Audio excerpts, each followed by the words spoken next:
courtesy of FanDuel. The Rangers' bats are much, much better on the road, so let's take the over on the Texas team total. Next, let's ride with each team's top hitters. Kevin McGonigal to total 2+ hits, runs, and RBIs, and Josh Young to do the same. FanDuel is the home of home runs, so live bet the long ball with profit boosts on live home run bets every Sunday. Download the Sportsbook app now to play your game. Sunday Night Baseball on Peacock is brought to you by T-Mobile. America's best network connects you to America's pastime. And now it is time for a look back at the week that was with the Sunday Night Baseball Buzz. Every week has its moments. Cruz from his backside. Its mastery. Came out with a splitter. Its memories. How about a souvenir for that young fan? And now and then, baseball reveals a pattern. What a play! Where the game seems to return to the same refrain. Julio takeoff day. Not once, The J-Rod squad is pumped. but twice. 2 mammoth shots out of here. In Baltimore, the power was grand. Adley hits a grand slam, and we need to get you a chicken wing. One of the weirdest grand slams you'll ever see. And the duplication, grander still. 2 grand slams in one game. To the belt. Let's go. A dynamic duo in Gotham. A 2-run home run for Rice. It's must-watch TV at this point. The Yankees go back-to-back. The 2-man wrecking crew. Across the league, Murakami has the power. the theme and power travel. Incoming. Some plays demand a second look. Wood track and brings it back. This game demanded 2. That one it took all 6'6". Even the fans doubled down. 2 turns to hold on. This could be 2. It's a double play. And Rhodes is going to tag the runner, and the ball game is over. Sometimes there's no real rhyme or reason. Not in time. The Phillies have walked it off. Only that it happened twice. The winning run twice in one day. Because when the moments arrive, 2 outs. Tucker has his moment. A walk-off winner. the pattern held true. Matt Olson, it is gone. Truest magic tonight. A walk-off winner. This week in baseball. Yeah, so Anthony, all highlights right there, unless you're a Tiger fan on that last one. Matt Olson, that walk-off home run against Kenley Jansen. He has 3 blown saves on the season. We all had a chance to talk to A.J. Hinch about his bullpen, his plans for the back end of the bullpen. What was your big takeaway from what he said? Well, I think AJ's been around for so long, and with Kenley, his track record at the end of the day is his track record. He's going to have 500 saves. He's a future Hall of Famer, so just ride the wave. This happens with closers. You're going to give up some home runs, and like AJ said, it was just a couple of home runs, and he's not worried at all. Says he loves if he has Kenley back there, what he can do mixing and matching 6, 7, 8 in the innings, so this team is better with Kenley Jansen, at least right now, as the closer. Best of Sunday, what else has happened out there? We had our first Sunday leadoff game of the year. Blue Jays Twins won, but the starter Joe Ryan left after facing 2 batters. Elbow soreness. Phillies continue to win. 5-1 under Don Mattingly since the firing of Rob Thompson. Cubs beat the Diamondbacks, 11 straight wins at Wrigley Field. Longest win streak at home since 2008. Aaron Judge, Ben Rice, both homer. Yanks beat the Orioles 11-3, New York 13-2 in the last 15. We did those last 2 because of you, Anthony. But your big takeaway from what's happened so far today? I mean, the bias in me obviously is the Cubs and Yankees, Yeah. but I think it's really cool with Phillies. It's very eerie of 2022 Yeah. when they fired Joe Girardi. They made the manager change and they go to the World Series. So I think the boys down there in the Philly are a little rattled. Yeah. They're not happy with the slow start, but they know it's a long season. All right, ending the day right here in Detroit. Mark Leiter for the Texas Rangers, a bullpen game. Tyler Holton starting for the Detroit Tigers. They hope they don't see Jake Rogers at the end of it, but you never know in stuff like this. It is Texas Rangers, Detroit Tigers, Jason Benetti, Dan Petrie, Mike Bassick with the call next.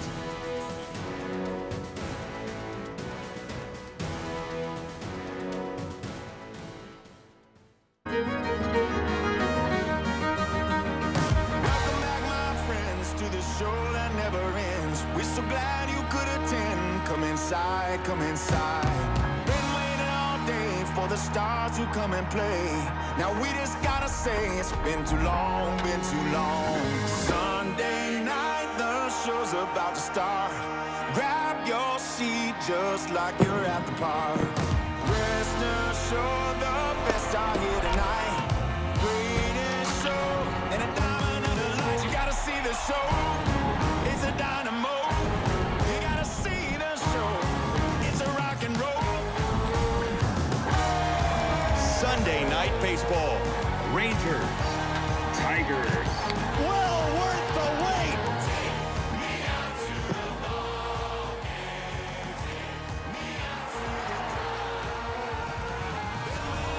Day for the stars who come and play. There's one thing left to say. It's Sunday night, Sunday night. Welcome to the show. Sunday night, let's go. Welcome to Sunday night. Come and see the. Come on. See the show.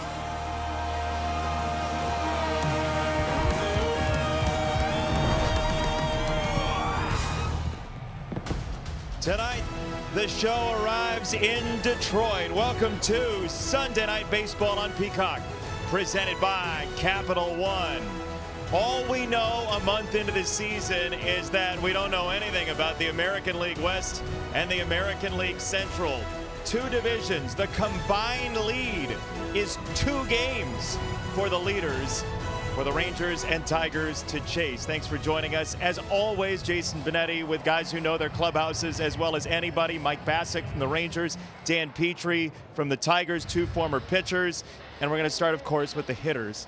Kevin McGonigal and Josh Young have been breakout stars in the first month. Dan, let's start with the Tigers rookie, McGonigal. Yeah, Kevin McGonigal, when you watch him on a daily basis, you just wonder, what is he going to do to wow you in that game? Will it be a fantastic defensive play, or will it be something that he does at the plate? He never seems to be fooled on a pitch or take an uncomfortable looking swing. And leading off in a game, he's going to put a lot of pressure on you. You better start throwing pitches or strikes right away, because he'll work you for a walk, foul off a lot of pitches, and first thing you know, you're in a high pitch count and you're only 1 batter deep into the game. Boy, the Rangers' Josh Young is off to a fabulous start. He's having a resurrection from his 2023 All-Star World Championship year. The reason is the plate discipline. So much better in 26 rather than in 25. And then where the pitch is thrown, he's taking the ball where it's thrown. If you throw it on the outside corner, he'll hit you the opposite way. If you throw him inside, he'll pull it and take you deep. He uses the whole field right now. He's laying off the pitcher's pitches, and he's doing a great job. When he gets a pitch he can handle, he's hitting it hard. He may see upwards of 5 pitchers in 5 at-bats today for the Detroit Tigers, who call it pitching chaos. They're short the injured Casey Mize, so Tyler Holton gets the start, though he's a bullpen arm. Anthony Rizzo is inside the pitch with us downstairs in some very plush seats today. When you see a bunch of pitchers in a game, Anthony, how does that change your prep? Well, the homework's already been done. It's the 3rd game of the season. You've seen a few of these relievers before, so you really just lock in on the first guy you're going to see here on Holton, and then as they come, you just get on the iPad, you get the scouting reports, and you go from there.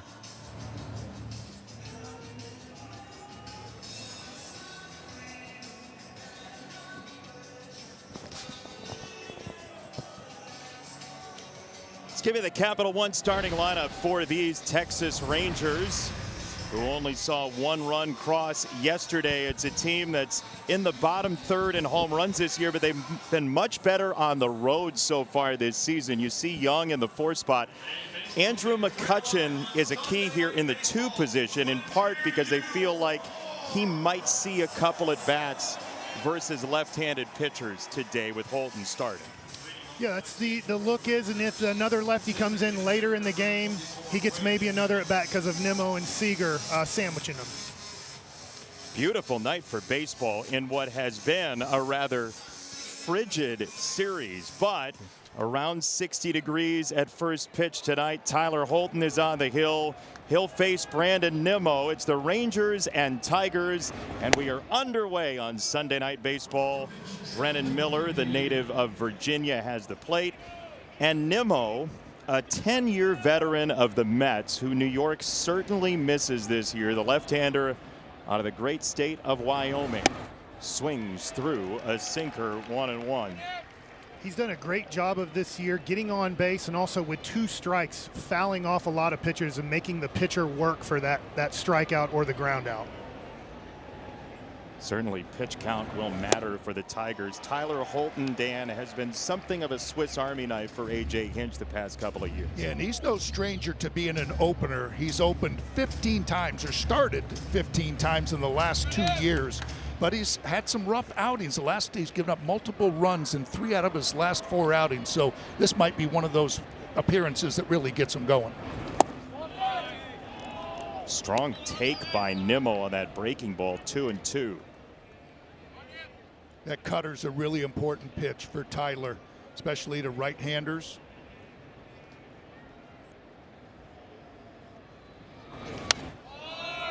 And so here is one of those long counts from Nimmo as the opening batter. Here's what Tyler Holton uses. And Dan, the idea is that he would get lefties and righties out. And that's why AJ puts him into this particular spot. And he's not guaranteed just to go 1 inning. He can certainly go multiple innings. On 2-2, Nimmo pushes it into center field. That's an opening base hit for Texas. That's a veteran that doesn't mind hitting with 2 strikes or against lefties. He's at first, and here is the defense for the Tigers, which A.J. Hinch was honest with us. He said this has not been as good of a defensive team as we hope to be. It's Green, Vierling, and Perez in the outfield. McGonigal has taken up position at shortstop with the injury to Javier Baez for the Tigers, and there is A.J. Hinch now working on a half-decade as the manager of the Detroit Tigers and postseason runs the last 2 years. You know, I think AJ still believes that this team will be a good defensive ball club. You know, Cole Keith has made a lot of strides over at third base. Kevin McGonigal's, I don't care where he's played, he's been very solid. And Hao Yu Lee has been very steady at second base.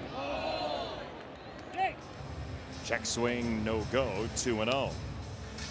Andrew McCutchen, drafted in 2005, 39 years old. A 5-time All-Star, and he stands in as the 2-hitter for the Rangers today. That's a strike, 2-1. Anthony Rizzo knows him from a wild card round from 11 years ago. Yeah, he's still doing it. It's impressive what he keeps doing. A little bit of a different role this year, just facing majority of lefties, but he's settling into it, and kudos to Kutch for still doing it. He takes one of those cutters, 3 balls and a strike on McCutchen. He makes me feel young because he's one of the last players in baseball I actually faced. When he was coming up, I heard about this young kid in Indianapolis that the Pirates liked a lot in AAA. The Indianapolis Indians of the International League. There's a swing and a miss. 3-2. That's the pitch that's very important for Tyler, is that backdoor cutter to the right-handed hitters, especially when he's in a hitter's count, 3-1. Throws that cutter and just nips the outside corner. Pivotal early pitch. Nimmo at first, 3-2. And it's one of those cutters. How did you do against Andrew McCutchen, Mike Bassett? I don't remember.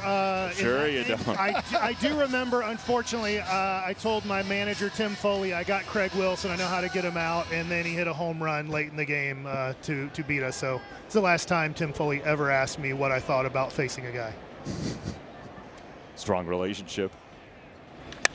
3-2 to McCutchen, and he swats it in the air for right field. It's a long run for Perez, who is camped to make the catch for out number 1.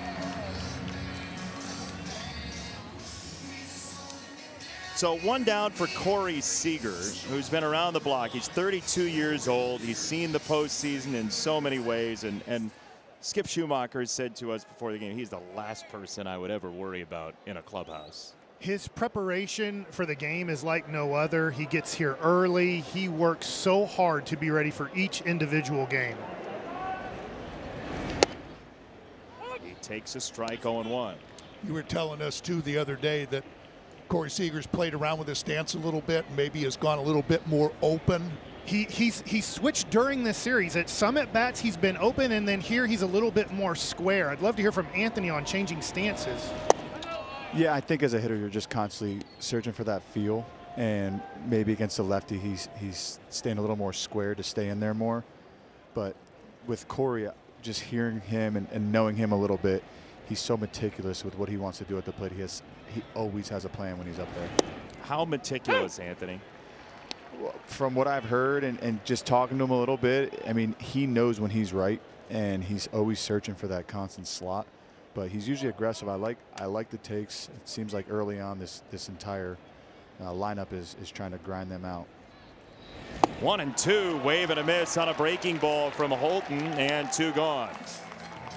Just very important, as always, to get ahead. And once you get ahead, you can tease them with that sweeper and get them to expand the strike zone. And that's what Tyler Holton did in that at bat.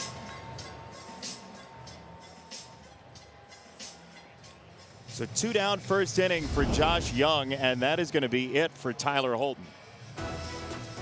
It's early chaos. Tigers dip into the bullpen. First time, not the last time. Is Brennan Hanafy, a right-handed sinker baller who will face Josh Young. And A.J. Hinch told us before the game he'd like to get Hanafy in against a right-handed pocket in the order. We didn't expect it would be the first right-handed pocket of the order. But it's important to Major League Baseball teams now, Dan, to not have relievers see a lot of the same guys in a series. It is, but I think A.J. also is taking his hat off to Josh Young and just saying, man, we respect how hot you are, and we're going to come at you with Hanafy, who's got that really good sinker, and try to put him away. Fly ball right field side, and that'll drop foul.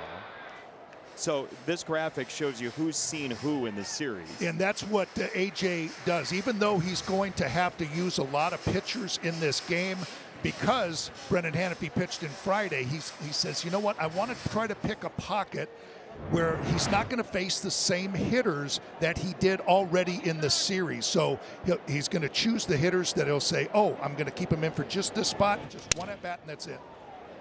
Young hadn't seen him, but Young pushes a ball into right field with 2 strikes. Mike, he just wands it out to right. Living right in 2026. This is a good pitch. I think it breaks the bat, yep. But when you're hot, you're hot. Now for Nimmo, he is dealing with a little bit of a hamstring injury. If he didn't have that, he might have gone to third base there, but he's being very careful with that. Brennan Hanafy usually just tears up right-handed hitters, but so far when he was sent down to Toledo, right-handers were hitting over 300. Left-handers he was having success with. What do you make of that? And I think that's what he went down. He says, I want to hurry up and get back up here, so I got to prove that I can get left-handers out. I know I can get right-handers out, but I need to get left-handers out. So he's using that changeup more to the left-handed hitters. Power for hire. Jake Berger shoots that ball foul to the right side. 0-2. Berger likes the cheddar up. Makes now, sense. If you can keep the ball on the outer half of the plate, he will chase. He steps towards the shortstop. So from a righty's perspective, that outside corner is always open against Berger. Would you spin him a breaking ball away right here on 0-2, Mike? I would. This is a great time right here. You got him fishing that last one to show something that's on the outer half of the plate that then breaks down and away out of the zone. And Brennan does have a slider. It goes that sinker, slider, changeup. There it was, and he pulled it with that idea in mind. Yeah, it was. I felt like the right pitch. Good situation to use it. He just didn't execute the pitch. Yeah, it's that ball out of hand. You want to try to make it a little bit closer than that, but the one thing is that now Jake Berger has seen that slider. Right back to it. It's topped foul, 1-2.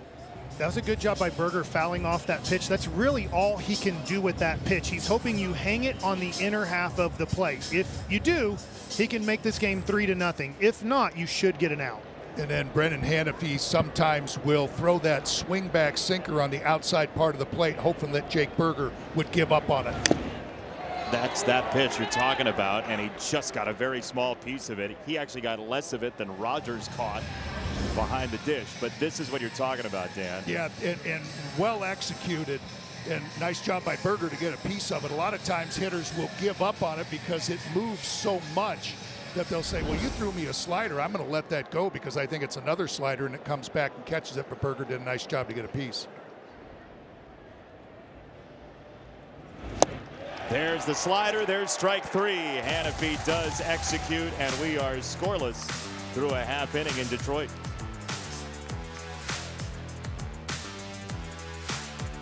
The Tigers, they are at 500. Their lineup is presented by Capital One, and there is that rookie Kevin McGonigal, an OPS just south of 900. He's from the Philadelphia area. He grew up idolizing Chase Utley. He kind of acts like Chase Utley while we're at it, is what A.J. Hinch said to us before the game, Dan Petrie. Yeah, he just plays the game so hard. He loves it. He's having a lot of fun, but he is just a hard-nosed baseball player. He attacks the first pitch and pops it up. Third base side, Josh Young makes the catch, and there is one away. So the starting pitcher for the Rangers, 26-year-old Jack Leiter, who a couple of years ago showed up on the major league landscape in this ballpark and has changed some since then. Very hyper young man when he came up to the big leagues here in Detroit. In fact, he was stalking the dugout 3 hours before the game and drinking an energy drink, and I was like, you do not need an energy drink right now. Here's Matt Vierling. You know, in baseball, though, that can calm people down. The energy drink? Somehow.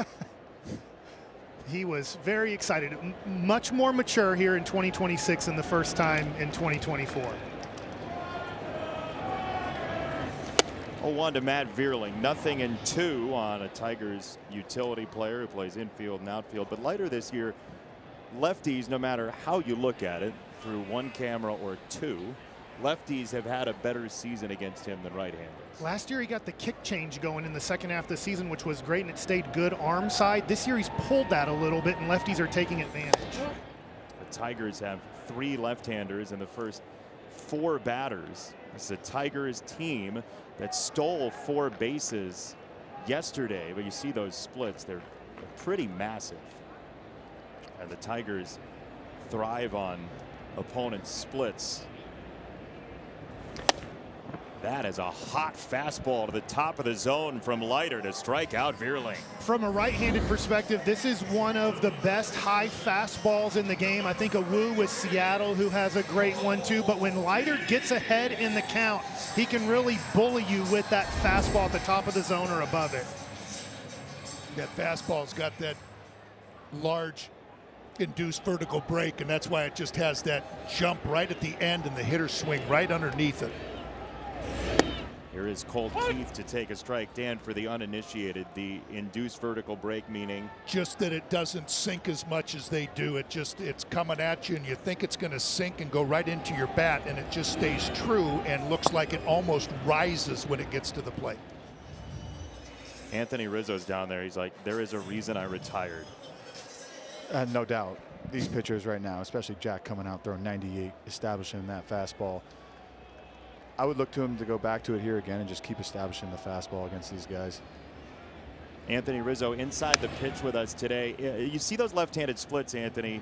What is it for lefty batters like you were that makes Jack Leiter kind of hittable early in the year? Well, if his changeup isn't working, it's really the 2-pitch mix, maybe the 3 with the cutter if he's throwing it. But for me, I was able to kind of mix the cutter with the slider on guys like this. So really just staying on the fastball, knowing that that's his best pitch, and then working off of that. He'll go 1-2 for Keith, and he drops in the slider. Strike 3. Impressive first inning for Jack Leiter in a 1-2-3 first. Here's a look from the batter's box.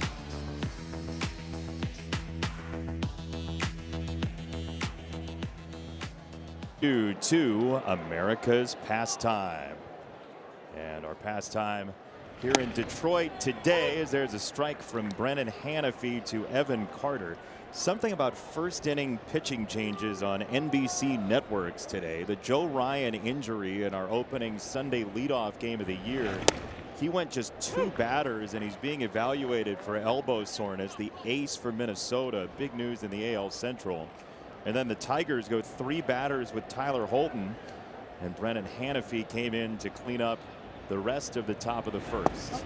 That was by design for A.J. Hinch, who told us before the game, guys, there's a plan, but there's not really a guaranteed lock of a plan. He just goes with the flow of the game. Yeah, and he's not going to tip off Skip Schumacher what he's going to do or who's the second pitcher either. You're never going to let him know, well, you know, Tyler Holton could go multiple innings, or I might just make a change in the first inning. You know, he just goes in, and so it makes it really hard for Schumacher to set his lineup because he doesn't know in what order any of these pitchers are coming in. He has a guess that Brant Herter will be next, as we just saw him loosening in the Tigers bullpen. Well, I'll tell you, Evan Carter is so happy that a right-hand, he might be 2-2 right now, but he's pumped up that he's getting a righty his first at bat. Most of his damage this year has come against right-handed pitchers as he takes ball 3. You know, they gave him the number 32 and 23 when he came up because his nickname's Full Count Carter, and here he is again in a full count. It's the reverse of his age. The 23-year-old outfielder rolls over it to second base, and the rookie Hao Yu Lee from Taiwan makes the throw. There's one away. Mike Bassick, riddle us this. The Rangers at home are 30th in runs per game, 2.5 per. Tied for 9th on the road, and the Rangers have played some tough road teams. It's tough to explain. I do think it's become, and I'd love to hear from Rizzo's perspective, a little bit mental, because last year was such a tough year at the Globe in Arlington that I do think it's in the guys' heads a little bit about how that park plays bigger than other parks. Yeah, it definitely plays a lot bigger. There's a lot of factors that go into that. Playing in the dome, honestly, the camera angle there is very strange as well as a hitter. So when you're looking at video there, it's really hard to dissect your swing. It's a lot easier on the road. I always knew when I went to the new Globe Life, that camera angle was so high, and for us hitters, we're so particular with how we like things. So who knows what it is? Sometimes you just need to get on the road and get those good vibes flowing to get back home and enjoy the home cooking. What is it about the video that makes it hard to dissect your swing? They have the big hitter's eye there in Texas, and it kind of comes straight down, so it's just a different angle that you're not used to seeing as a hitter. So when you go back to look at your swings and where the pitches were, it could mess with you a little bit. I'm not saying it's an excuse. I just personally I always took it in with a grain of salt looking at my video when I played at Globe Life. You know, Anthony, when I go back and I look at pitcher stuff, because of that camera angle, it doesn't look like the stuff as it would be live. I mean, it's strange. It's like you look and you say, well, that curveball really doesn't even, drop or break. And then you see it live and it really moves a lot. Is that the same kind of idea? The pitcher stuff looks completely different when you get in the box? It does, yeah. It's so high and so steep that you really need to trust your eyes there because you're not really sure where the height is of the ball and the break and the depth of all of it. So I totally agree with that. Josh Smith, sky-high fly ball to left. Riley Green makes the catch. Pitching chaos successful so far for Detroit.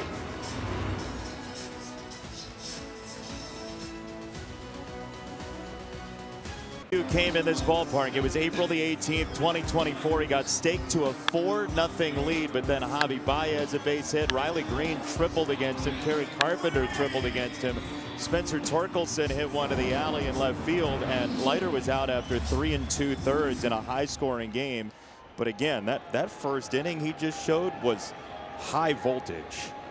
Well, his fastball now, he has more command of other pitches as we see first pitch curveball in for a strike. If you saw those highlights, they were all fastballs in the middle. He was falling behind, and I played with his father, Al, in 02 and 03 with the Mets, and he said, well, he was able to do that at Vanderbilt. He's able to do that in AA and AAA, bully his fastball by guys. But after you throw first pitch curveball at 80, then the next pitch at 98, now the guy can't sit on that fastball.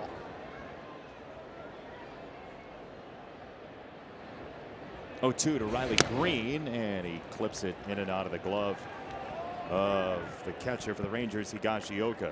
Boy, those 3 pitches were out of the same keyhole, weren't they? Yes. I mean, that curveball, then the 4-seam fastball, right where the curveball started, and then a changeup in almost the same location.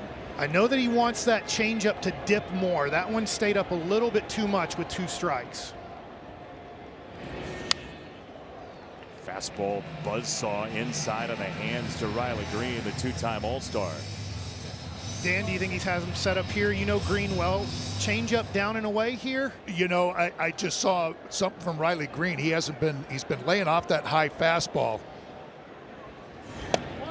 There's that changeup. And he swung through it. I thought maybe he might try to climb the ladder again, because Riley Green's been laying off that high fastball and having him bring it down. Two young, talented 20-somethings, Green and Leiter. There's a slider to Riley Green, who has tried, Dan, to get more selective at the plate, especially in two-strike situations. And he has. He's shortened things up again. Instead of trying to hit it 500 feet, he's saying 2 strikes, I'm going to try to get a base hit. Oh, man, high fastball to the attic. 3 straight strikeouts for Leiter. And he is on right now. It's early in the game, but that 4-seam fastball above the zone, Rizzo, I'd love. How tough is that pitch to lay off of right there? Well, especially after the first pitch or the last pitch slider there, and then he goes to the high fastball. I mean, Higashioka right now is calling a great game on the plate, and Jack is executing beautifully. What do you like most about Higashioka's game calls so far, Anthony? Well, just setting up Riley there. I mean, I think he went with the changeup away, then he goes to the back foot slider. He hasn't seen that yet with 2 strikes. He fouls that off. That's the one pitch he hasn't seen all at bat, and then he goes back to the high fastball. So Higgy's back there. He's so good back there at calling a game and game planning, and it's paying off right now for Jack and his execution. 0-2 to Torkelson. He tested him with a high fastball again. I mean, he is coming at you, strike 1, strike 2. And as a hitter, when that's happening, you just feel like you're on you're playing defense the entire time while you're on offense. 1-2. Another heater. All-out blitz from Leiter so far. 4 straight strikeouts. This is spectacular right now. This is number 2 overall pick. This is future ace stuff. This is the best that Leiter's looked all year so far. Well, you can tell that 4-seam fastball, like I said, Riley Green has been letting those go and not swinging at him, and he got him to chase that one. Spencer Torkelson was on a heater, hitting every fastball that was thrown his way for home runs, and he just threw that fastball right by him. You mentioned Dad Al, Mike, who had a marvelous major league career. Uncle Mark as well was a 3-year Tiger from 91 to 93, and Jack is throwing fire so far. He was the 2nd overall pick in 2021. The next pick was the Tigers' Jackson Jobe. They were both behind Henry Davis, who was 1st overall, the Pittsburgh Pirates selection. Absolutely disgusting sequences from Jack Leiter. This is the best you'll see in baseball tonight.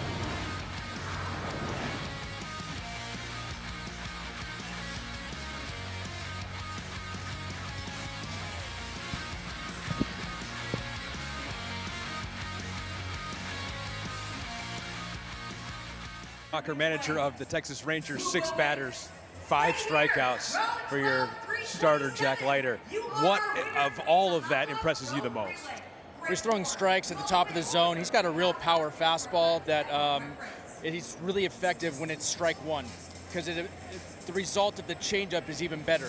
And so right now he's got the fastball and changeup working against some really good lefties. Take us behind the curtain, if you could, into the clubhouse. You got some veteran starters on this staff. What have they done to try to help bring Jack along? Yeah, how this thing becomes sustainable is you have DeGrom and Evo sitting next to guys like Jack Leiter in between starts. And I know he grew up in a really good household, right, with his big league dad, but he also has some guys sitting next to him, not only navigating a game, but also pitchability, and this is how Jack gets better and better every start. Thanks, Skip. Thank you. Only A.J. Hinch would make a pitching change during another manager interview. FanDuel's the home of home runs this season. Here's a live look at FanDuel's home run odds for tonight's game. The only thing that graphic's missing is a picture of Anthony Rizzo on it. Yeah, me in the bar. Big Swing Sunday. Me and Blake Griffin in the bar. That was a fun commercial shoot. You're everywhere. You know that? You got the podcast going. You're doing commercials. You're talking to Kyle Higashioka as he's getting ready to hit. Yeah, no, it's been a good year. Took the year off last year. Welcoming our baby boy, Anthony Jr., and now this year back on the circuit. So it's been a fun year so far. We are glad to have you. As Brant Herter enters the game, he's the third pitcher for the Tigers, Dan Petrie. Yeah, Brant's throwing the ball really well, and he's a guy that really kicked off this whole pitching chaos 2 years ago. He was one of the ones where you'd have an opener and then a bulk guy, and Brant Herter would go 4 innings, 5 innings, 6 innings sometimes, and now he's more into that maybe 1 or 2 inning at a time now. This is a guy for me that I actually learned this from Jock Peterson here on the Rangers. He's not playing today, but he doesn't have a lot of overpowering stuff. So when you watch him against lefties, it just doesn't make sense why guys aren't hitting him better as a lefty, because he's dominant against them. So this is a guy I would just move up on the box and do something different against. Strike 3. It's a 2-seamer to the outer third, and Herter strikes out Nimmo. You know, Anthony, just a left on left because of his size. He's like 6'5", 6'6", and he steps right at you, and it almost like that sweeper starts behind you. How do you stay in against a guy like this? Well, you just got to trust your eyes, and if it doesn't, it hits you. That was always my mentality. I wanted him to feel more comfortable than I felt. Him being that big with that kind of crossfire release, it's not a comfortable at bat left on left. So I wanted to try to make him feel more uncomfortable than I did. You try to take it the other way? No, for me, I was always trying to pull lefties. I was on top of the plate, and I wanted them to start it at me and just try to pull it. And if I went the other way, it was just by staying inside the ball. Folks at home, you're listening to a guy who was hit by a pitch 222 times in his major league career. Didn't give an inch. No, he didn't. Which one hurt the worst? I think the last one, when I broke my 2 knuckles right before the playoffs in 2024. First time breaking a bone in my life. Or second time, but first from a hit by pitch. Dare I ask what the first one was? Earlier that year, I had a collision at first base in Boston and broke my elbow, broke my arm. Oof. Happens fast. Yeah, life comes at you fast, right? 2-2, McCutchen hits it in the air, right side of the infield. Hao Yu Lee fading back. It's a windy day here in Michigan, and Hao Yu Lee found that out real fast. No scores, Sunday Night Baseball. Season debut of Pitching Chaos. From a level of enjoyment, where does a Pitching Chaos game rank for you? Well, I love that our guys are all in to do whatever it takes. We have a bunch of guys who come in and get their guys, and when it goes like this the first 3 innings, I've been on the mound twice, get our outs and get it to the next guy in the good pocket. Please be honest with me. Do you think this is more difficult for you or for Skip? Probably Skip, just because I get to choose right away which guy we want him to enter against. You saw that we do that in the first inning. We did it again with Herter. Doesn't make it easy to get their guys out, but they have to adjust to whatever we do. Thanks, AJ. All right. So last week on Sunday Night Baseball with the Royals and Angels, we had Professor Chaos. That's Zach Neto. That's the nickname Mike Trout has given Neto. He used a bat that said Professor Chaos on it last year. Now we have Pitching Chaos. And we'll see if we have it again next week with the Tigers on Sunday Night Baseball. But the Tigers have gotten grand success out of necessity being the mother of invention. A lot of injuries 2 years ago, Dan Petrie, and the Tigers used this tactically to get themselves into the playoffs. They did, and you know, they kept saying that it's not really sustainable to do this all the time. That's a strike. Lee went 0-2. Eventually you would burn out your bullpen, but if you can do it every now and then, it's going to work. Or like I was mentioning before, when you have a bulk guy that can give you some length like 4, 5, and 6 innings, you might be able to save some of your arms. The Rangers don't look like they're going to have that issue tonight with the way Jack Leiter is throwing. He's halfway to his career high in strikeouts with 5 already. He's probably disappointed that Perez put the ball in play. Yeah, he was working on 5 straight. And Lee charges up a swing at 99 that time. Yeah, the last 2 pitches. He can get to triple digits. I mean, I tell you what, Jack Leiter never misses a leg day. It's the perfect angle. 1-2. Pulled a slider, 2-2. He will show emotion if he doesn't like what he throws. His father, Al, was a little bit similar to an emotional pitcher on the mound. Jack right there didn't like that breaking ball, didn't execute it. He usually won't be calm afterwards. He does a little pirouette. 2-2 busts Lee. That fastball has been sizzling tonight. Boy, call up Kerry Wood and Roger Clemens and Randy Johnson and let them know what's going here on Peacock NBC Sunday Night Baseball. Well, how about the location too, though? I mean, it's high velocity, but he's putting it right where he wants it, and just exactly where the hitter's weakness is. And Dan, when you're throwing a curveball and a slider for a strike first pitch, it just sets up that bully fastball late. And the first pitch strikes are incredible too. He's 9 for 9 first pitch strikes. And by the way, this week 40 years ago is the anniversary. It was April the 29th of the first 20 strikeout game in Major League history. It was Roger Clemens at Fenway Park back in 1986. As Jake Rogers hits this ball in the air. Andrew McCutchen coasts over. That's 9 up, 9 down for Leiter so far. Could be one of those nights.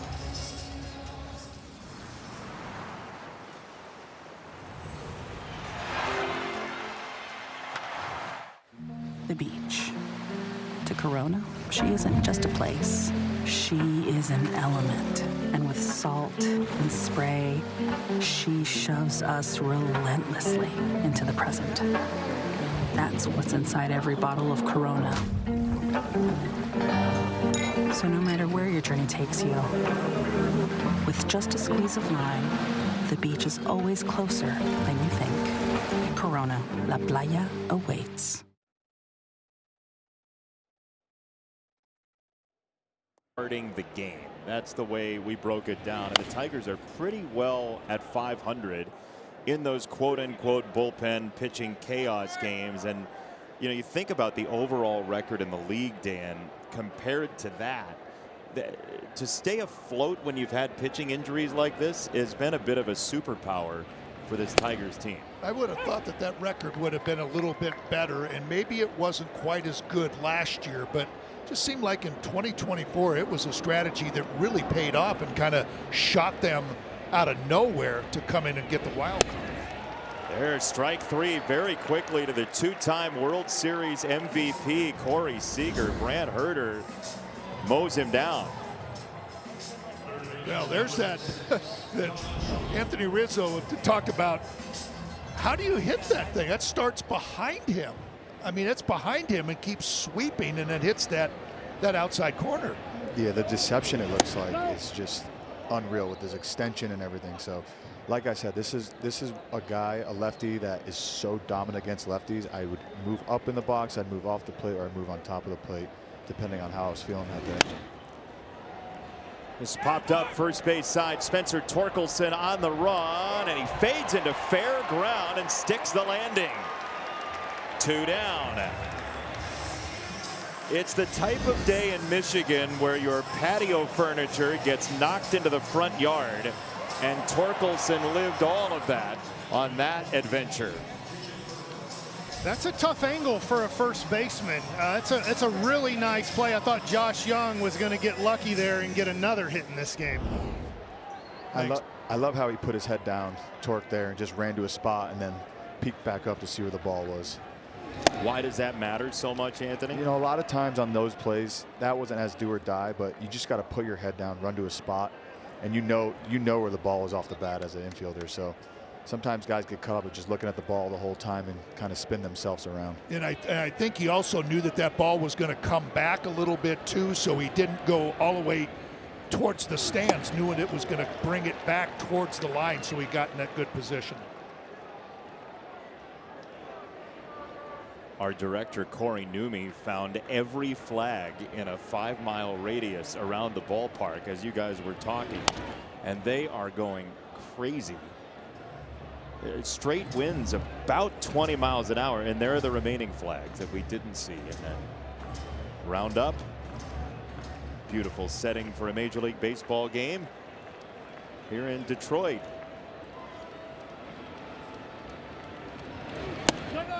The winds of change pushed through with Game 7 going to the Pistons earlier, and Rangers minority owner Cade Cunningham. He would have an issue if he came to this game, right? Yeah. Who do you pick? I mean, I guess if you're a minority owner, you probably root for that team, but you keep it quiet. Are they celebrating right now? They have to be, and probably for the rest of the night. 2-2, and Jake Berger rolls it to third. That's a look at the approach on Colt Keith, who throws it on to first to retire the side. We promise runs at some point, but not yet.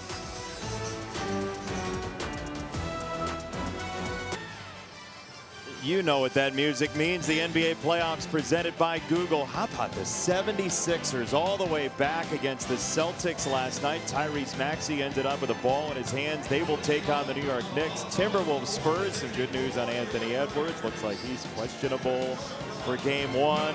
Cleveland Toronto going on right now over on NBC in Game 7. The winner of that gets those Pistons and Lakers Thunder as well, as folks are bundled up and maybe doing the doubleheader thing today. Bad boys are back in Detroit. That is a tough, mentally tough team as McGonigal takes a ball as you figured he might, Anthony Rizzo. Yeah, I like Higgy calling the fastball there and Jack going to the fastball. McGonigal is usually a pretty patient hitter, so just to keep establishing that fastball. Takes a strike here now. Now he's kind of opened him up to he can go anywhere. But you like the fastball even though he swung at a first pitch fastball last time. Yeah, because as a hitter you don't think he's going to go to it, but you still want to stay aggressive. I would have liked to see him stay aggressive there because Jack has came out and has told us all he's throwing strikes. And on the flip side for Jack, if he was to go with a different pitch other than the fastball, I would like to change up fading away there if the hitter's going to be aggressive first pitch.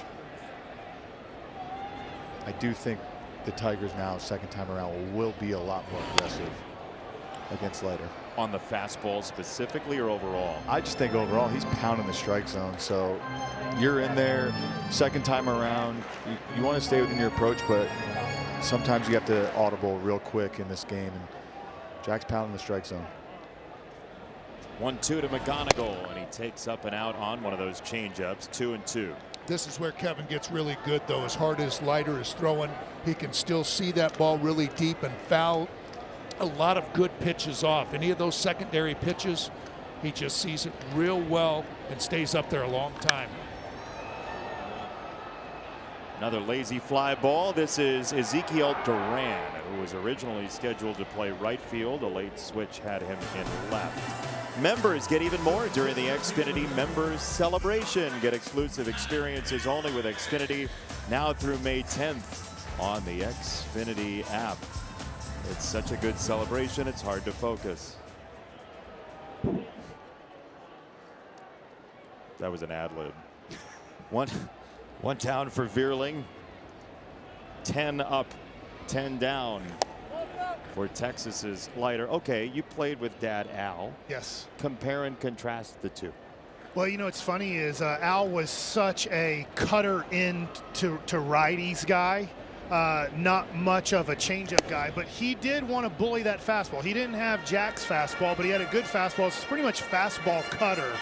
Where Jack just learned a cutter this year. He learned it from Garrett Crochet, which I was very confused since that was Al's pitch that he didn't learn it from his dad. You would think at some point you just say, hey, quick thing. Remember that pitch you went to a couple All-Star games with? Yeah. How did you do that? You won a couple of big games with in the playoffs, and said, no, I'll go learn that from Crochet. 2-1 to Vierling. On the ground to second base, Smith. 11 up 11 down. But, you know, I mean, so he didn't get the cutter from Dad, but he did change his jersey number to honor Dad. Yeah, and luckily he was able to. When he came up to the big leagues, Jonathan Gray had number 22. So not on the team anymore. That number became available. And I know when he got drafted, they gave him a number 22 jersey when he signed out of Vanderbilt. So it just looks right with Leiter on the back.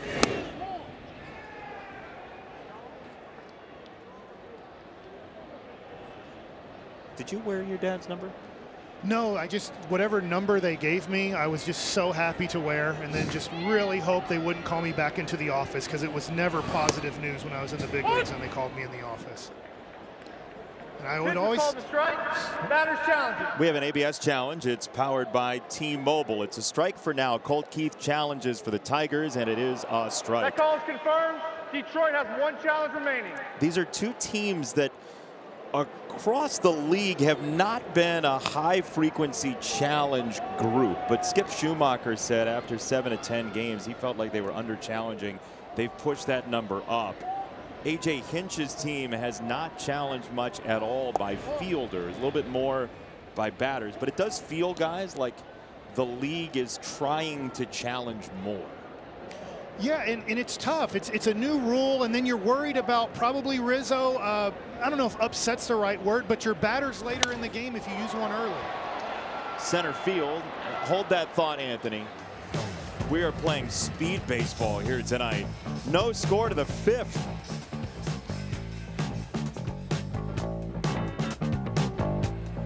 Is brought to you by Capital One. What's in your wallet? And by T-Mobile, America's best network, connects you to America's pastime. Some of the greats to come through both Texas and Detroit. You see Mickey Tettleton there with one of the calmest stances in Major League history at the plate. There's a bunt. Foul from Evan Carter. Okay, Bassick. All right. Tell them what you said during the break. Be ready for a bunt first pitch. Carter does not like hitting off of lefties, and he's been pretty good at bunting a few times this year. And Travis Jankowski, the first base coach, has encouraged him to try to bunt more off lefties. See, that's one of those where we should let fans as an auction item just come into the booth for a half inning during a break to hear you do that. When you follow a team, you start really understanding their tendencies. It is amazing as this goes rolling towards shortstop. It's McGonigal on the charge, and he handles out number 1. Now you're cutting promos for our format, Bassick. Boy, this is a great play, and McGonigal makes it, gets rid of it quick for a 21-year-old. And we were just showing baseball cards. I was looking up some of McGonigal's best rookie cards that have been selling. $10,000 to $15,000. So there's some Tiger fans spending money on Kevin McGonigal. Really? Yeah. Now you didn't say Duran might bunt on first pitch too. Well, I didn't expect that, but they have been the Rangers at home in early work have been working a lot on bunting, and Skip Schumacher, the Cardinal way, he does believe that bunts can lead to runs. It's a chopper testing McGonigal again, and he aced him. 2 strong plays from the rookie Kevin McGonigal, Dan. Yeah, we made a play in last night's game over going towards the hole at shortstop and showing off that arm with all of his momentum going the other way. But it's all about that first break when he gets that little hop and then gets that good break to charge in and get that. But you see his glove was straight down just as he fielded that ball, and it just hopped right into his glove and went right after him. First pitch base hit for Josh Smith for Texas. That's just the 3rd hit of the game. Anthony, can you just see demeanor-wise the Chase Utley comparisons with McGonigal? Oh, absolutely. Kid just looks like a grinder, and his whole game, I've heard nothing but good things about him, and getting to watch him here live is fun, and I can't wait to see his career, unfold right in front of us. 8 years, $150 million is the deal that he signed about a week and a half ago. It kicks in starting next year with Detroit. And that's the thing about, they don't stop developing once they get to the major leagues. I mean, so he's off to such a great start. Just how good is he going to get? And That's why Mike's bidding on his rookie card right now. I need him to come down just a little bit. I do. I collect baseball cards, and I would love some McGonigal rookie cards, but I'm not going to that price yet. The shortstop position in Major League Baseball is the strongest it's ever been. Especially leading off, too. That's what people don't understand as a young player. It is very hard to lead off in the big leagues, to come around in the 9th inning, get the 5th at bat, sometimes a 6th at bat. It takes a mental toll on you over and over again, and to be that young and to have the success he's having this early is what makes it even more impressive. The last Tigers position player to win that Rookie of the Year award, as you just saw on the screen, was Lou Whitaker back in 1978.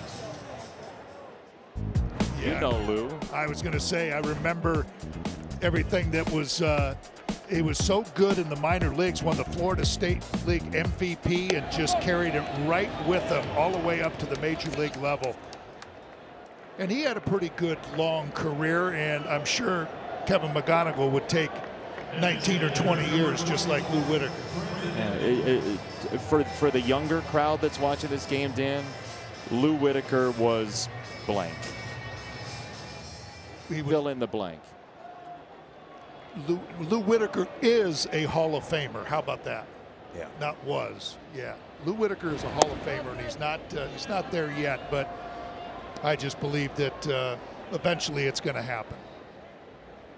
He and Alan Trammell, one of the best keystone combinations in history, and you see them up there on the wall next to one another. Now Brant Herter has thrown 5 straight out of the zone after the Josh Smith single, and after the Rogers conversation with Herter, we'll see Nimmo again at the plate, but first this. There are some people for whom good enough is never good enough. They ruffle feathers, push boundaries. They are high performers, and high performers choose Sage, high performance finance software. It's a story well told, but Brandon Nimmo, a kid growing up in Wyoming where they didn't have high school baseball, has made a more than decade career out of the major leagues. So chalk one up for American Legion ball in the Northwest. He would drive across state lines to Washington, among other states, just to play baseball as a kid. Yeah, to seek out the best competition that he could find. He tried to check his swing, and he did check his swing. Marvin Hudson, the crew chief, waves it off to the dismay of the locals. Well, I would love to know from Rizzo, as we take a look at the check swing, it's close, but he did hold up, is how much are you looking at Perez in right field and maybe trying to hook a ball down the right field line? Man, for me, it was always the infielders that I was looking at until they banned the shift. It's so hard to. But you got to take the pitcher into account too, evidently. Brant Herter flags it down. The inning's over. We're still scoreless.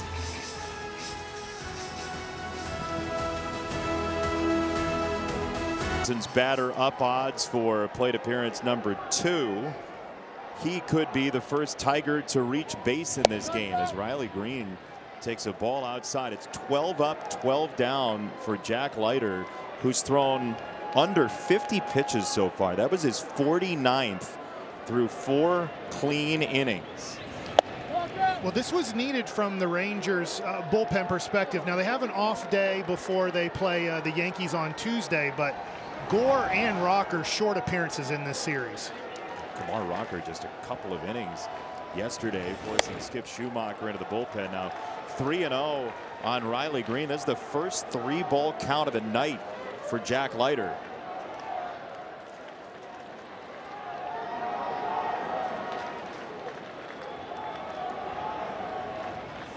It's ball 4. First base runner for the Tigers tonight is a leadoff 4-pitch walk in the 5th.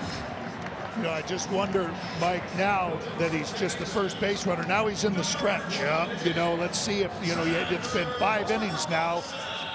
When you're out in the bullpen, you're practicing throwing out of your stretch, but he hasn't been out of the stretch for an hour now. Let's see if he keeps that same command. The other thing, too, pressure, because 0-0 game, we're getting later. Big runner at first. First one, well, he figured it out. 98, zipping in, 0-1. You saying he should have started in the stretch this inning? I mean, I'm not a pitching coach, but it looks like it worked. 0-1 for Torkelson. Green at first.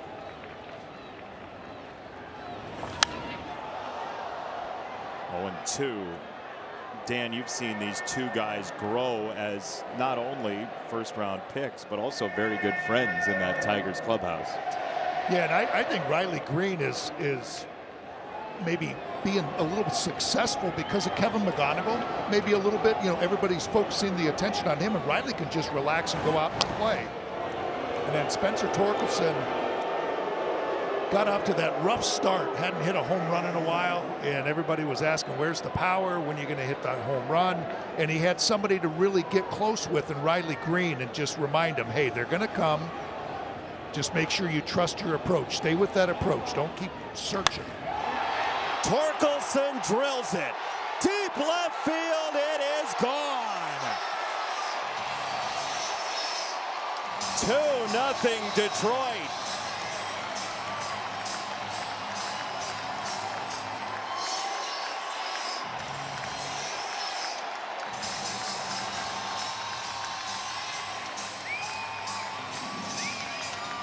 Stay with it, you say. Stay with that approach, and how about a couple of four-seamers at 98, and then all of a sudden that's not good enough, and you go to that slider right in the middle of the plate, and Spencer Torkelson put a good swing on it, give the Tigers that 2-0 lead. Hangers or bangers. Yeah. Kerry Carpenter takes a strike. Spencer Torkelson last week tied a franchise record with a homer in 5 straight, and this was a no-doubter.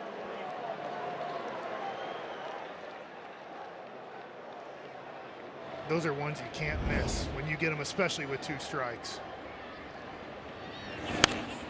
Now, how does Jack Leiter recalibrate is the question. That's always the tough part, but when I talk to kids about pitching, this is the tough part about pitching is you're going to have adversity. You're going to give up a run or 2, a home run, and now you have to let that go. You have to make good pitches. You have to keep this at a 2-run deficit for you and get your team back in the dugout. He uses the changeup for his 7th strikeout, his 2nd of Carpenter.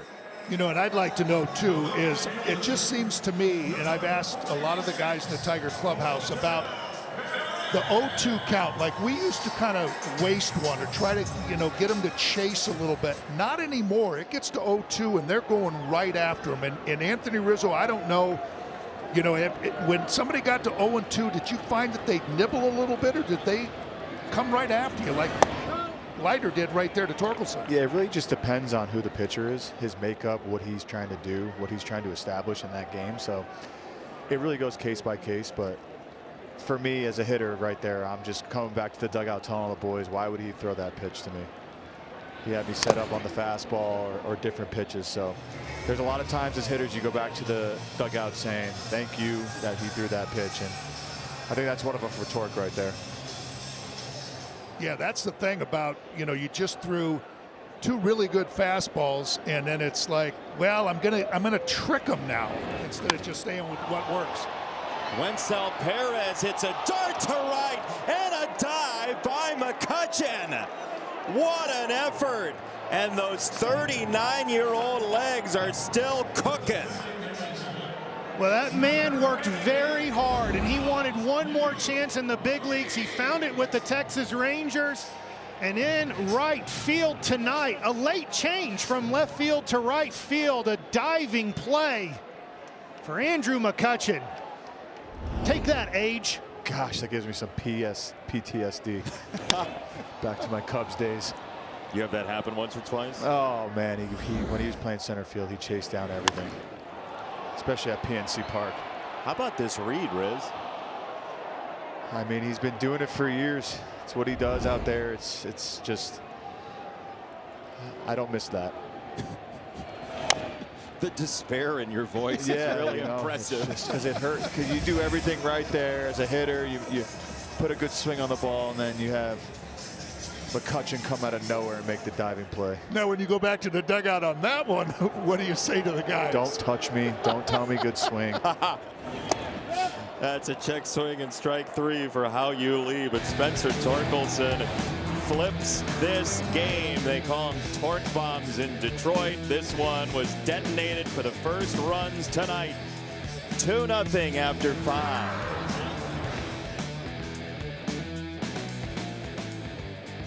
Lee getting the start at second base tonight, made his MLB debut last month. Grew up in Taiwan. His parents, guys, had never been to the U.S., had never seen him play baseball in person, at least in the last 5 years. For the Tigers, when a player gets called up, they fly the family out. So how you knew this, it was a possibility. His agent had a breakfast arranged. They didn't tell him they were out here yet, though. When Hao Yu showed up, it was just his agent. He was bummed, not because he doesn't like his agent. He thought mom and dad was going to be there. But eventually they showed up. It was emotional, as you can imagine, as Andrew McCutchen rips one. How often do you see that? A diving catch and then a base hit up the middle. And so I asked Hao Yu what he had for breakfast. He said he doesn't remember. He was just so caught up in the moment, seeing mom and dad, his fiance there as well. So they were here for his RBI single, guys, on Friday. They're going to be here through the game tomorrow. Really cool that they get to be here and spend this much time together this weekend. And Ahmed, it's a great story, and it was a very long trip. That's a full day trip to get here from Taiwan. And Hao Yu Lee and the Tigers leading 2-0, but McCutchen a leadoff single, and Seager takes a strike. It's good to see a veteran get an opportunity at age 39 in a league that's getting younger and younger, and there were a couple of off seasons where it was very difficult for somebody with experience to find a job in Major League Baseball. Andrew McCutchen just beating back age, third active in hits as it stands right now. Yeah, and he came into spring training a little bit late signee, did not get a guaranteed big league contract. He had to earn his way on this team. You think about, as there's a ground ball to first, it's Torkelson to second. The return pass is there. It's a double play.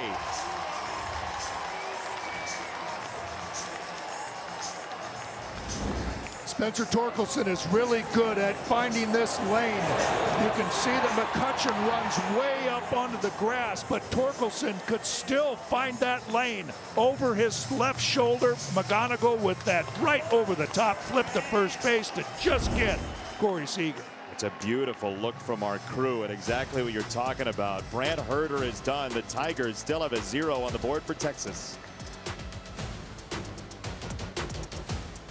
Here at MLBshop.com, from official jerseys and memorabilia to hats and hoodies, we've got the season covered, including that. You might be able to buy that there. Scan the QR code or visit MLBshop.com, the official source for your favorite team gear. It's Paw's birthday, and evidently people are dressing up like the Tigers mascot here today. Ricky Vanasco just called up from AAA, throws ball 1 to Josh Young. There's chaos, and then there's chaos involving the minors, Dan. Yeah, they just brought him up, and he was lighting it up in AAA through 15 innings and struck out 28. And that was a main reason why, that curveball. He got off to a slow start in spring training, but he really finished strong, and I think he opened a lot of eyes. Got sent down and said, well, I'm going to come right back up. It's a ground ball to McGonigal at shortstop, and he pulled Torkelson off the bag. Young is safe. A little wobble from a Tigers defense that has struggled this year, and the Rangers will have the tying run at the plate. I think Kevin's going to be upset with himself. You can see he just takes his time. He's able to plant, and he knew he had time to get it over there and just threw it wild. Yeah, this Tigers defense is 29th in outs above average at -15 for the year coming into the day, so tied for last in all of Major League Baseball as Vanasco lands a strike. One of the reasons I think Vanasco was successful too was he added a split finger, so instead of just four-seam and curveball, he now has that good third pitch. He was originally a Texas Rangers draft pick. The Rangers traded him in June of 23 to the Dodgers. The Tigers picked him up in a deal on July 29th of the next year, and then he just re-signed with the Tigers after being released back on last July 8th. So he's been all over the place. Tell you what, guys, as a hitter, you see they gave that a hit. The only way they change that to an error is if you score. So you're on first base right now saying, if I score, it's a good thing. If not, it's a hit. And he's not going to score. So it's a hit, but no runs. 2-0 Tigers.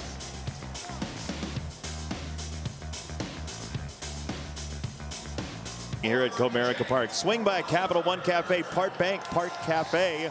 All in one. Convenient and welcoming space. Capital One Cafes are open 7 days a week. Visit CapitalOne.com/local to learn more. What's in your wallet?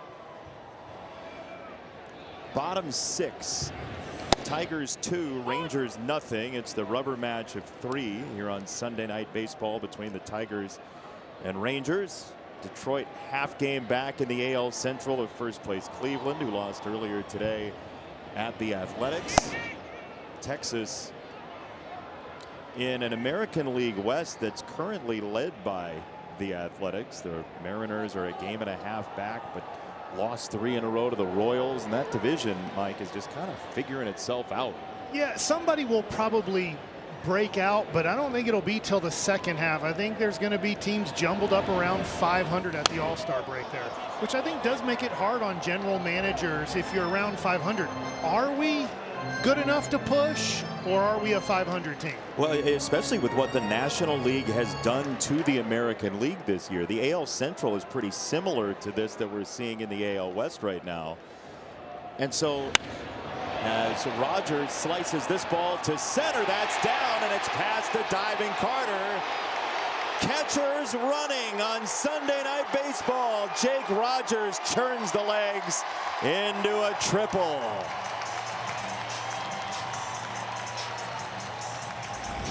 That is a daring play in all of this grass, Dan Petrie. Yep, and it looked like he was going to take a real good shot at it. But again, you just look at that pitch, and it was another curveball, just like Spencer Torkelson, and it stayed up right in the middle of the plate, belt high. And Jake Rogers just hammered it out there. I don't mind that as a pitcher when my outfielder makes that good of an effort. No. Kevin McGonigal, the rookie sensation, takes a called strike. But, okay, situationally, though, at 2-0. I guess I'm not going to fault my guy for giving that good of an effort, and he didn't miss it by a lot.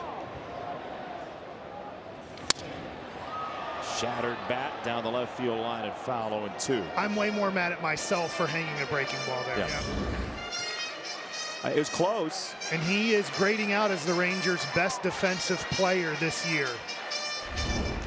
But he's talking, there's a lot of room in the outfield here, and he might be playing a little bit deeper than normal just because of how far center field is here. Yeah, I wonder if it can be disorienting for an outfielder with all of that room. Regarding where you play as compared to normal, like you're talking about. 2 strikes on McGonigal. Line drive, base hit. The rookie comes through again, and it's 3-0 Detroit. Rizzo on 2 strikes. Kevin McGonigal makes contact. I mean, that's a great at bat. He just shortens up there, just tries to put a ball play, doesn't try to do too much. This kid's going to be special. We're seeing it right here. Dan Petrie, you've seen most of his games, if not all of them, in person. What's most special about him? I think it's just his understanding of the strike zone, and very rarely does he swing at a pitch that's outside the strike zone. And I think Anthony Rizzo just said it best right there. He just shortened everything up, and that's what he does. That's why he grinds out those at bats. It's 0-2. And then he just knows how to continue to foul off pitches, stay alive until he gets something that he likes. And that, unfortunately for Leiter, was that it was the next pitch, 0-2. Again, a secondary pitch that stayed up. But McGonigal, instead of getting real big, just shortened it up, recognized the changeup, and was able to line it into right. To your point, Dan, the Tigers have driven in all 3 of their runs on 0-2 tonight. And Jake Rogers, his was a curveball that stayed up. The curveball was up to Spencer Torkelson. That was a changeup that was up. So that's just one of those ones where, hey, the fastball's still plenty good. He hasn't lost any velocity, just maybe needs to just concentrate a little bit hard on those secondary pitches to get them back downstairs where they belong. Strike 3 on a fastball. Vierling takes a look back but doesn't challenge. The fastball keeps playing, guys. Isn't that frustrating right now? Is that Leiter is having a really good game. He's down 3-0, which feels like a very big lead right now, the way the Tigers are pitching. And that a couple of secondary pitches has cost him. But besides that, he has been, you know, I'd say at his best so far this year, but all it takes is one swing of the bat to not make it your night. Well, and you guys both know this as pitchers. 0-0 games, you both said it, the pressure can mount on you. You have to be so perfect. And so far, Jack was not on the 23 World Championship team, which was one of the best offensive teams. 24 through 26, the Rangers have not been an above-average offensive team.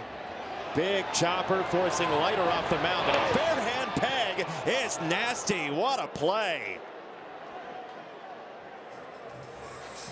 Exceptional effort from Leiter. He was a second baseman in high school and a pitcher, and right there he shows off middle infield skills. Bare hands, falling away from first base. A lot of pitchers throw this one into right field, and he throws Berger a nice strike. I was thinking just the fact that he barehanded it. If I were going over there, there's no way. I would have fielded it in my glove, and Koke probably would have been safe just because I wouldn't have been able to transfer it quick enough. The other thing, too, is sometimes you get change-up grips throwing it over to first base. Yeah. You're stuck with basically whatever grip you get, right, when you field the ball? Yep, and obviously infielders are really good at quickly getting, you know, a fastball grip to throw it over. Pitchers, not so much, and using bigger gloves now in the game. Here's another look for you. Yeah. Leiter saying, no, I got a 13-inch mitt over there on the left hand. Let me just use the bare hand. I think he did he did change the grip a little bit on the fly. He had like the you're talking about, yeah. And then was able to get the two-seam grip.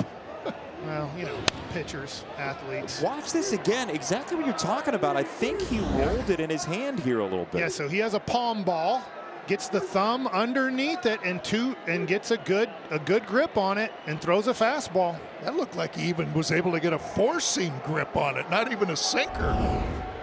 But he's falling off to the first base side of the mound too and able to reverse course. Smith at second handles the final out of the 6th inning. The Tigers add on a run going to the 7th.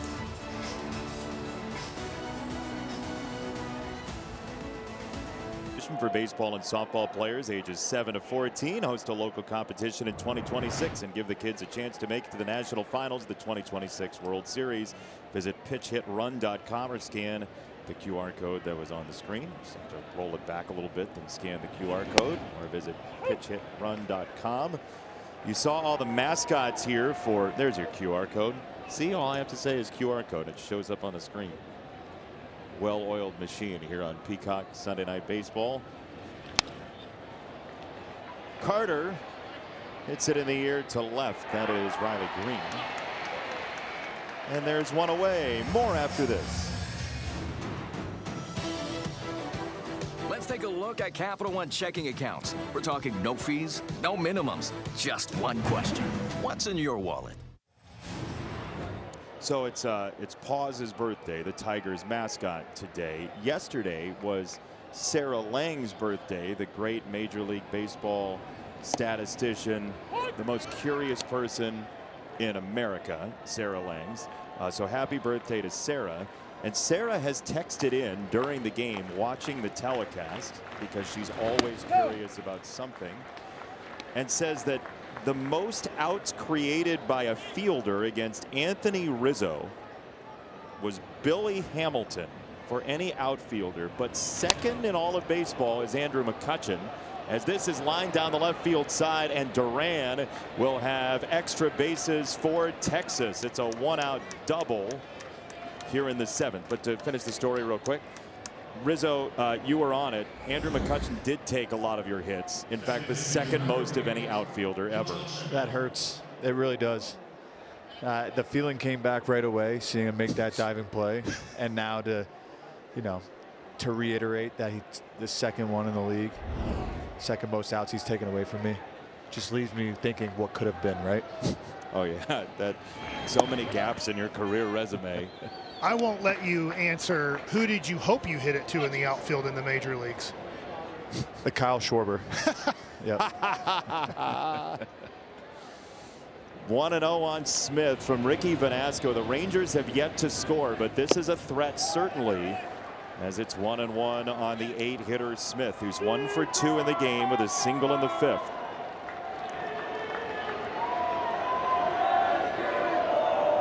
There's Hooper, the Pistons mascot, roaming the stands as a 1-1 to Smith misses. 2-1 from Vanasco as the Tigers try to piecemeal 27 outs. When the Rangers have had a lot of issues in 26 with runners in scoring position. Part of it is that they're second worst in baseball in swing and miss. Makes it difficult to string hits together. Tough to get on first if you're not making contact. It's true. Put the ball in play, things can happen. 3-1, Vanasco to Smith, and it's up high, ball 4. So Higashioka, the catcher spot coming up. 2 on, 1 out for Texas.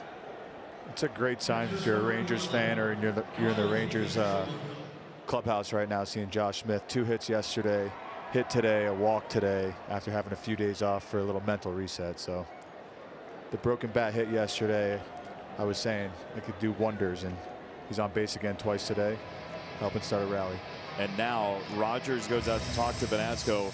Let's go inside the pitch here, Anthony, with Kyle Finnegan warming up. But you played with Kyle Higashioka. You know his tendencies.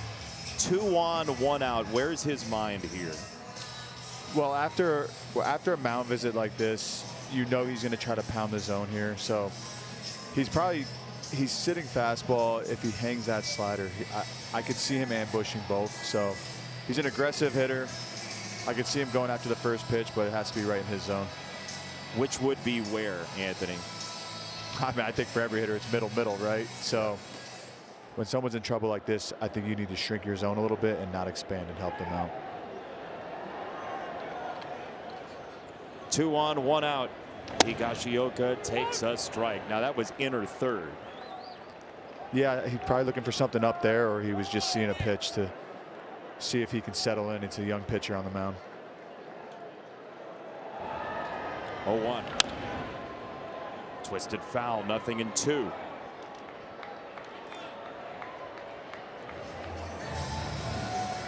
Nothing worse as a hitter than seeing 2 fastballs on a guy you've never seen before, knowing that he has a few other pitches that he can throw at any time now. As Finnegan gets loose, Vanasco's 0-2 is just touched foul. He went with the change. That's that splitter that Vanasco has worked with down in AAA, it looked like. That's that pitch that's really made a big difference for him. He can set it, he sets it in his glove before he goes into the stretch. He pulled that one, and it kicks off of Rogers. The double play is out of order, and that's big news for Texas. 2nd and 3rd with 1 out. Well, this changes the game quite a bit here, as you can just see. Vanasco, his head pulls off really hard there, trying to overthrow a fastball. Infield's going to play back, but this gives now, if you can get a ball up the middle, you get a run on the board. Against a Tigers bullpen that may or may not have Kenley Jansen available to close the game tonight. 1-2 is outside. He pulled that one as well. Dan, do you think he's overthrowing these last two? Absolutely. You know, especially the previous pitch that was down and away in the dirt, just trying to get a little bit extra, trying to put him away. Little piece of it, ground ball first base, and that's picked up fair. It's out number 2. It's run number 1 for Texas. Duran pays off the 1-out double, and it's 3-1 in the 7th. Is able to come back and get that big out, and Spencer Torkelson makes sure that at this point of the game he wants outs. He's not going to let that ball just trickle foul to save that run. He's going to make sure he goes over there and makes that play and step on the bag. So now Brandon Nimmo, who's 1 for 3, he takes a ball 1-0. That might have been challengeable. It was close. That looked like it was a good first pitch. Like it might have caught that outside corner. We were talking to Skip Schumacher about that very type of thing. Look, we talked about it. 0-0 pitches for the Rangers. That can flip a count. You go 0-1 instead of 1-0, the numbers change in this league. A whole bunch, and Nimmo's not going to chase. He's really good at controlling the strike zone. He flips that foul, 2-1. And the other thing, too, is with Nimmo up, there's 2 outs, but the Rangers have their lefty power hitter on deck for McCutchen and Jock Peterson if this inning continues.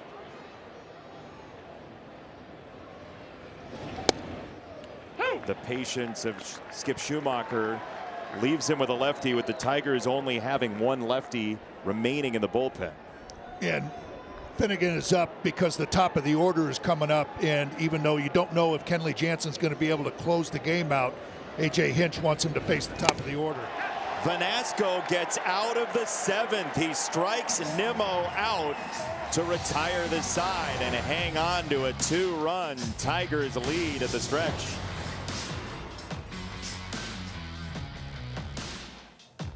By Bosch Power Tools, Jack Leiter came out of the chute crackling tonight. 5 of the first 6 batters struck out. He retired 12 straight until a walk, and then this 2-run homer on 2 strikes for Spencer Torkelson, the former #1 overall pick by the Tigers. Then Kevin McGonigal, rookie sensation, the 21-year-old, drives in run number 3. The Rangers just got on the board on a Kyle Higashioka RBI ground out to first right there. And our Bosch Power Tools game summary ends at 3-1 as we go into the bottom of the 7th inning with Spencer Torkelson leading off for the Tigers. Closely played, low-scoring games so far between the Rangers and Tigers. 2 teams hovering around 500 to start the day. Tigers are at 500. The Rangers 1 below, but both very definitively in their divisional races. And Leiter, guys, is still out there at only 80 pitches, Mike. Well, this is great to see from a Rangers perspective, as they've been getting a few shorter appearances, especially so far on this road trip. And the efficiency has been a little bit tough for the Rangers starting pitchers this year. So it's great to see from Leiter the efficiency to work into the 7th inning.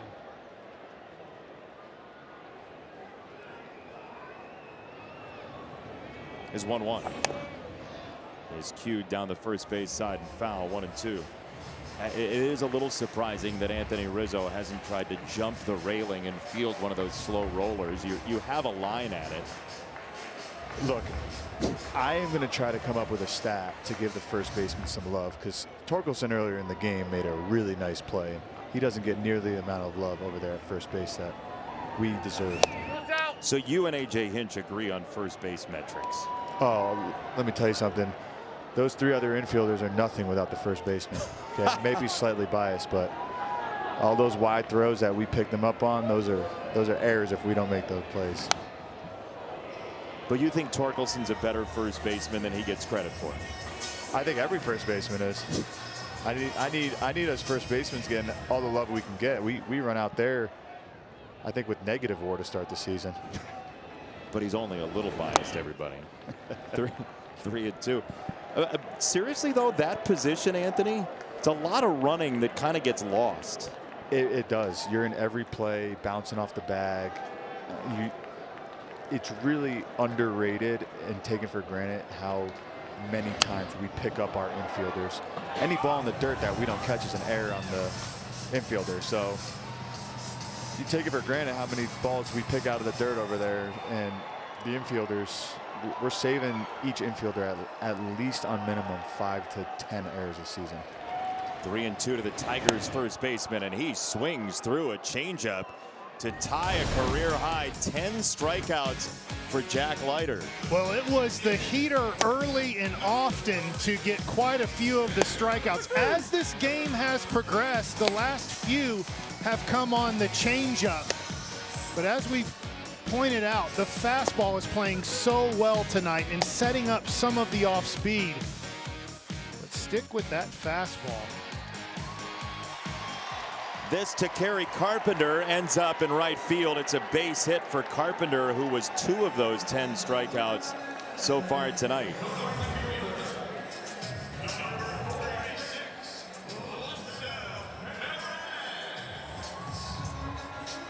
Kerry Carpenter, who lost his dad in 2020 after a battle with cancer, and Kerry has talked about, he's a big power hitter. He's talked about coming around third base on home runs he hits. And that's kind of when it registers, when he thinks of dad, who never got to see him play in Major League Baseball. But Dan, you've been around for his entire career. There's a guy that never stops smiling. No, and he's a very dangerous at-bat for a right-handed pitcher. Every time he stands in the box, it's just like there's damage just waiting to happen. And so many times you just see how carefully right-handed pitchers pitch to him, because they just know with one swing of the bat he can change that scoreboard. 2-0 is in. It's 3 balls, no strikes on Wencel Perez.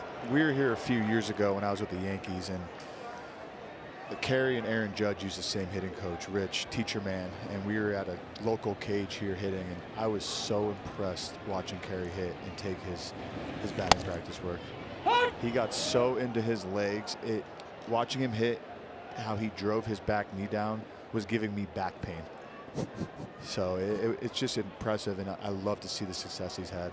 He's hit 3 home runs this year on like half swings, just to tell you how strong he is. Ground ball to first. Berger knocks it down, recovers, feeds, and got him. Anthony, that could be full panic over there. What'd you see? Full panic. Never a doubt. I always tell this to first basemen, you have so much time. So when a ball's hit that hard, don't panic. Just recover. You have more time than you think all the time. So it's a great recovery by Berger over there, and Jack getting over and covering. That's Evaldi. He demands that his guys get over there and cover first base for his first baseman. Yeah, Eric Hinsky told me that Carlos Delgado used to never, ever take the ball over to first base, because he said, as soon as I take it over, the one time I don't need them, they're not going to, or the one time I need them, they're going to cover. So he's like, I always flip the ball to first base. You know, when you were talking about Spencer Torkelson and just first baseman in general, I don't know how hard you worked on this, but Spencer Torkelson is great at giving the ball to the pitchers when they're covering first base. I mean, I don't think that's an easy thing. I mean, you have to kind of lead them. You have to hit them in the chest. It's a moving target. How tough is that, and how much practice did you do at making sure you got that pitcher a good throw as they're covering first? Yeah, you have to make it a point during spring training and even sometimes during PFPs during the year to get out there with your pitchers so they know your arm slot, because they're on the run and they need to make sure if you're throwing it hard, overhand, or how soft you toss it. So, and another big thing too at first base is those throws to second base. I would always practice different arm angles, because you know those base runners are trying to get in your way and block you and get you to hit them. Berger rescues an out here. Hao-Yu Lee is the batter. 2 out, 1 on, and he is down a pair of strikes. Now the Tigers have driven in all 3 of their runs tonight on 0-2 pitches from Jack Leiter. No hanging breaking balls here. Either attack with that heater above the zone, or if you're going to throw off speed, even try to bounce it right now. That's a high fastball. And that's been his best pitch all day, Dan. But right here, would you think, if I've hung some in these situations, to think I'm going to change my target to lower, what would you do to throw a breaking ball better? But the pitch that he started to use a little bit more is that cutter, as long as he can get it outside. But that's the thing. Hao-Yu Lee, as you see, he steps a little bit towards third base, like stepping in the bucket just a little bit. And that pitch on the outside part of the plate could give him some difficulty. But that cutter might be just enough that it moves just off the plate. Looks like a fastball, but just a little bit of a wrinkle. On a sinker, it's a ground ball into right field past Smith. A bounder scores run number 4 for the Tigers.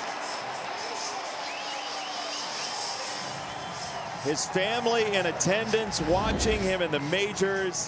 Hao-Yu Lee drives in a run.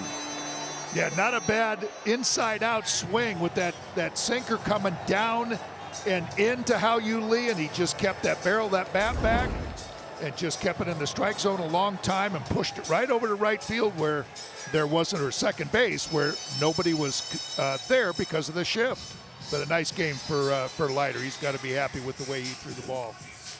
He struck out 10 in the game and goes 6 2/3. The Rangers go to the bullpen. And let's all play ball. Don't miss Play Ball Weekend coming up June 5th through the 7th, encouraging youth everywhere to get out and play. You can visit playball.org to register for a free event near you today. 4-1 your score. The Tigers with the lead. The hitter will be Jake Rogers, who tripled and scored in the 6th. And Texas has that battery of left-handers, including Tyler Alexander, who will get the ball here. So Alexander, the former Tiger, as this is our final game, as it always is on Sunday Night Baseball, final game of the week.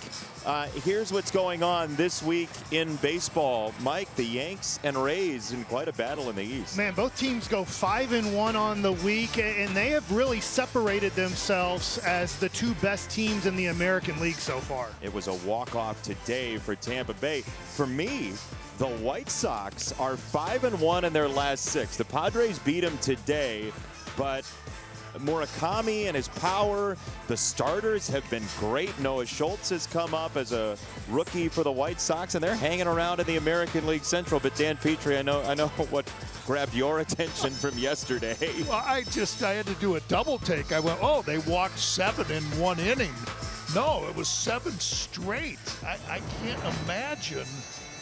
I mean, I walked a lot of guys, but I don't know how you walk 7 straight. I can imagine. My kids just got to varsity baseball, and if you watch 12 to 15-year-old baseball, you can watch 7 walks in a row.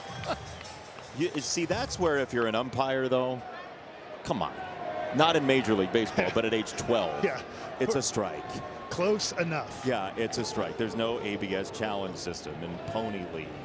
First one to Jake Rogers from Tyler Alexander, ball 1. So the Tigers knock Leiter out of the game. Alexander has been outstanding. He really has. The Rangers have put together 8 guys that have different arm angles, different ways of getting guys out. Rogers plops this into right field, and McCutchen has to approach a dying quail out there in right against a Rangers bullpen that has the best relief corps ERA by about half a point in all of baseball. It is the total opposite of how you put together bullpen in 2026 or a few years before. There's only one guy that throws the ball 97 miles an hour harder, and that was Collier, who was used last night. It's a bunch of guys that throw in the low to mid 90s and just use different arm angles and different ways to try to create soft contact. You get soft contact there, you just don't get the out.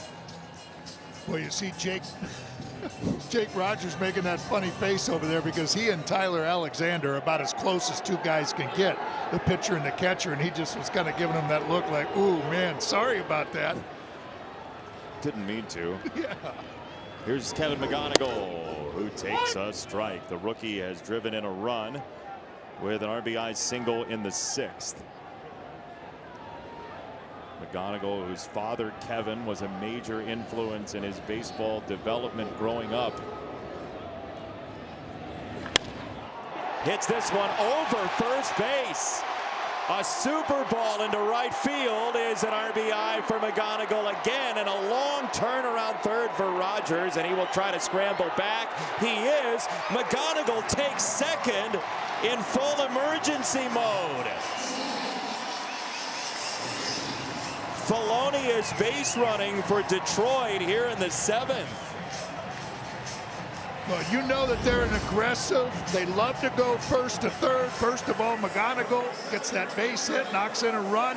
And he was thinking about going to second out of the box. He's saying, you know what? I should take off and give it a chance. And he threw on the brakes. And Jake Rogers took the big, big wide turn. And as soon as Berger started running at him, McGonigal took off. As soon as he started running at him, McGonigal took off and said, I'm going to make it into second. 2 more runners in scoring position. First pitch swing, Vierling trying to plunk it down. He does! My, oh my. The Tigers add on again. Matt Vierling just hits a rainbow to center field. And this is the danger of the BABIP gods, the batting average on balls in play gods for the Rangers bullpen. Yeah, when you don't really have guys that have swing and miss, you're hoping the soft contact finds your defense. Evan Carter with an outstanding effort. He's just barely missed 2 balls today in the outfield, but the floodgates are open for the Tigers.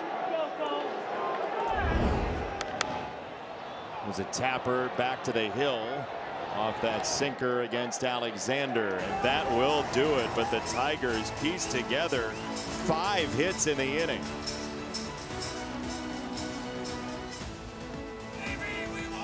Going to NBCSN next week. The Washington Nationals take on the Miami Marlins at noon Eastern, and then Sunday Night Baseball as the Tigers heading to Kansas City to take on the Royals. Live on Peacock and NBCSN. Kansas City has dragged itself back into the AL Central race with a sweep of the Mariners over this weekend as Kyle Finnegan is on for the Tigers, and Alejandro Osuna pinch hitting for Andrew McCutchen, fouls the ball away. We do know that Dan Petrie will be watching Sunday because the Minnesota Wild will be off for the day. Dan's son plays for the Wild. They'll be playing game number 3 on Saturday.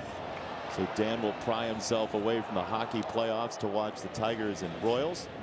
Actually, they're playing right now in game number 1, and I just was reminded that I haven't even checked the score. Wow, you're having so much fun with us. Yes, yes, full concentration.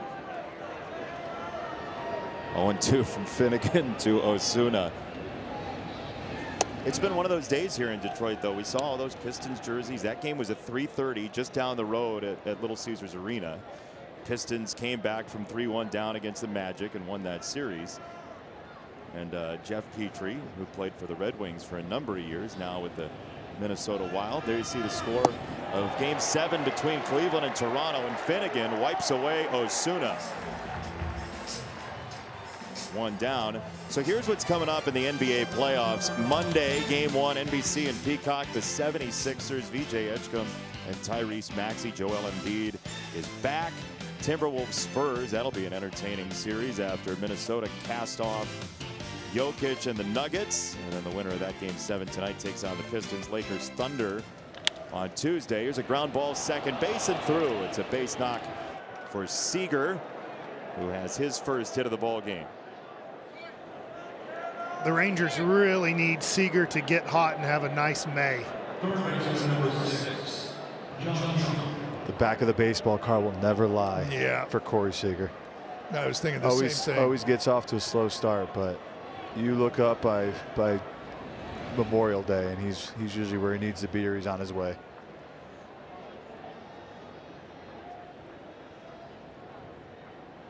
He's at first, Young the batter. So there's a stat called OPS plus, which they take and they use park factors and generational factors, and they try to make it so you can compare guys from different generations. Corey Seager has never had an OPS plus that's below average. League average 100. Every single season he's been in Major League Baseball, his OPS plus 103 or better, and only one time has he been below 110. Those are massive numbers.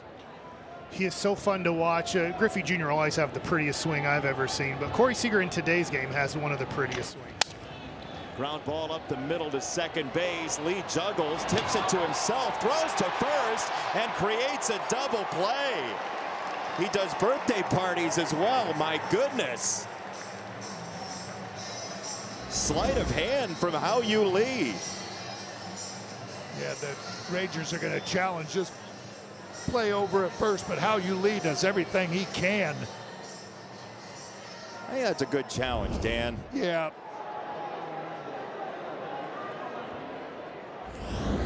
Looked like Hao-Yu Lee was just maybe trying to hurry up and get to that bag. But Spencer Torkelson, another thing Texas is challenging about the whole those play, out at second base and out at first base.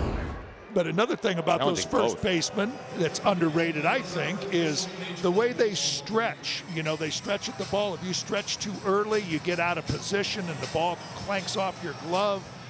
But that's another thing that Spencer Torkelson does well, goes out and stretches right over to that baseball and makes that play as close as he can. I say that to every young first baseman out there. Do not stretch unless you have to.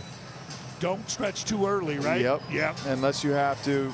I try to never stretch. I always try to let the infielder, if they could hit me in the chest, just let it hit me right there. I could always tell if the runner was fast or not and see it in the corner of my eye.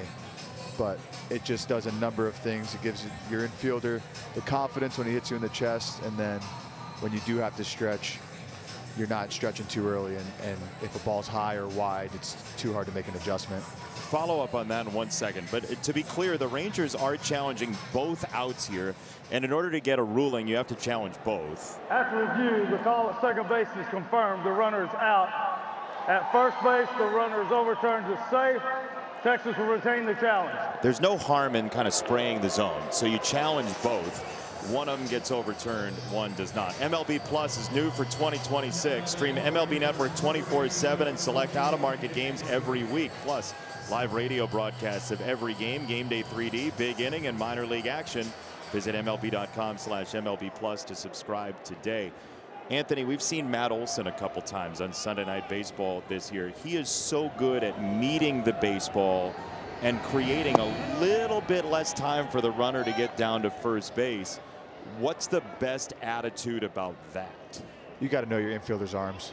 You take so many throws from these guys, you know what they do, what their tendencies are, and then you can really go and get it. So it's the perfect timing.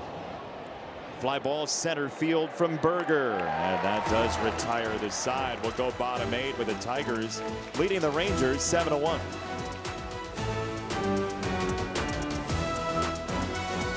League morning on Peacock and NBCSN as Liverpool hosts Chelsea at 7:30 a.m. Eastern. Then on NBC and Peacock, Man City takes on Brentford at 12:30 p.m. Eastern, live Saturday on NBC, Peacock, and NBCSN.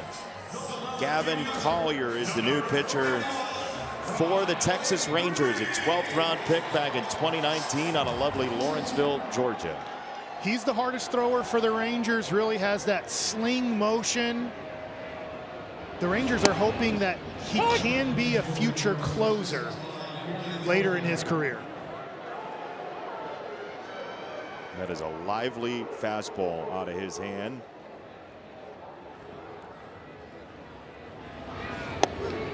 We're talking about slinging it. Yeah, he throws that. That one didn't sweep that much. He does have one that can sweep from way outside of the zone to the inside part to a lefty. In the air for left field. This is down the line and twisting foul. Dan, when it comes to the Tigers and Riley Green, you know, he's been in the big leagues now 3-4 years. Who's the leader of this team? Boy, that's I'm not sure there's one distinct person that you can go to. You think that over. Okay, we're going to give you 20 seconds.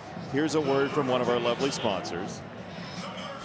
Ace has all the power you need to get the job done right, with the best power brands all under one roof, like Steel, Eagle, Milwaukee, Craftsman, and Toro, with free assembly and delivery or ready for pickup in just 15 minutes. Ace is the place with the helpful hardware, folks. Dan Petrie, if you don't have an answer, you do still win Sunday Night Baseball, the home game. I do. I had to think long and hard about it, 20 seconds.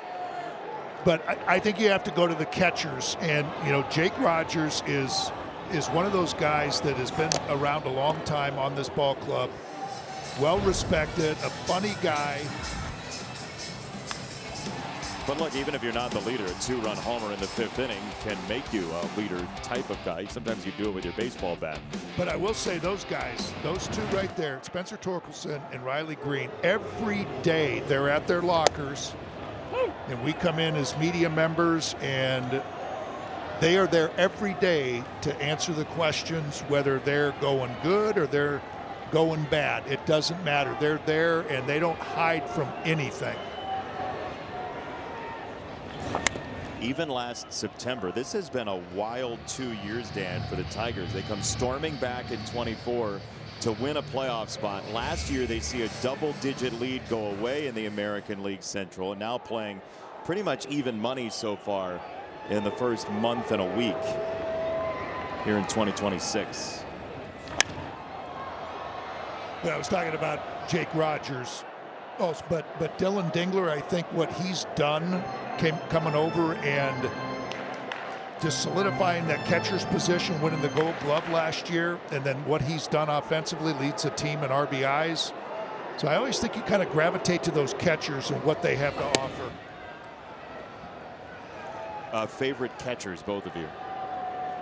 Ooh, you know, one of the guys I really liked, obviously I love when Mike Piazza hit for me, but I would like when Vance Wilson caught for me, who's third base coach for the Royals now. Yeah. What about Vance? Did you like? He worked so hard, and he would give me a great game plan. He would stay with me in the dugout and talk me through things. I didn't have much. I mean, I was definitely trying to fool people. Okay. And you had to work hard with me to get big league hitters out. Cutters strike 3, 2 down, and the Tigers 8th. Dan? That's just an unfair question. Why is it unfair? I mean, because they're all brilliant, but since this game, right? I mean, playing the Rangers, Bill Fahey was one that I love to throw to. Pooch, he's probably watching. I don't know if he is. So, hi, Pooch, and got a Pooch shout out. But Lance Parrish, I mean, I threw to him so much, and we shared so many wonderful memories together. So, you know, I'd have to say probably, you know, Lance Parrish, but I love throwing to Pooch because he never got to play unless it was me. They gave Lance a rest and threw Pooch out to catch me all the time. What a relationship. You needed each other. How about this? He loved me. No clue about that. His son, Scott Fahey, I played with him, and his youngest son, Brandon, played in the big leagues. Pooch, I grew up with his 2 kids. We went to high school together. Really? Yeah. Is that right? Well, he played with the Orioles. Yeah. Yeah. Yeah, and so he lives in Duncanville, Texas. Sure does. That's who his son coaches high school baseball for. Wow. To be clear, you guys did not talk about this before the game. No clue I that didn't Bill know. Fahey Pooch was going to come up on this broadcast. I didn't either. Amazing. 1-2 to Carpenter. Spins outside. Anthony, please tell me you know the Fahey family as well. I don't, guys. You're aging yourself. Oh, what a miss.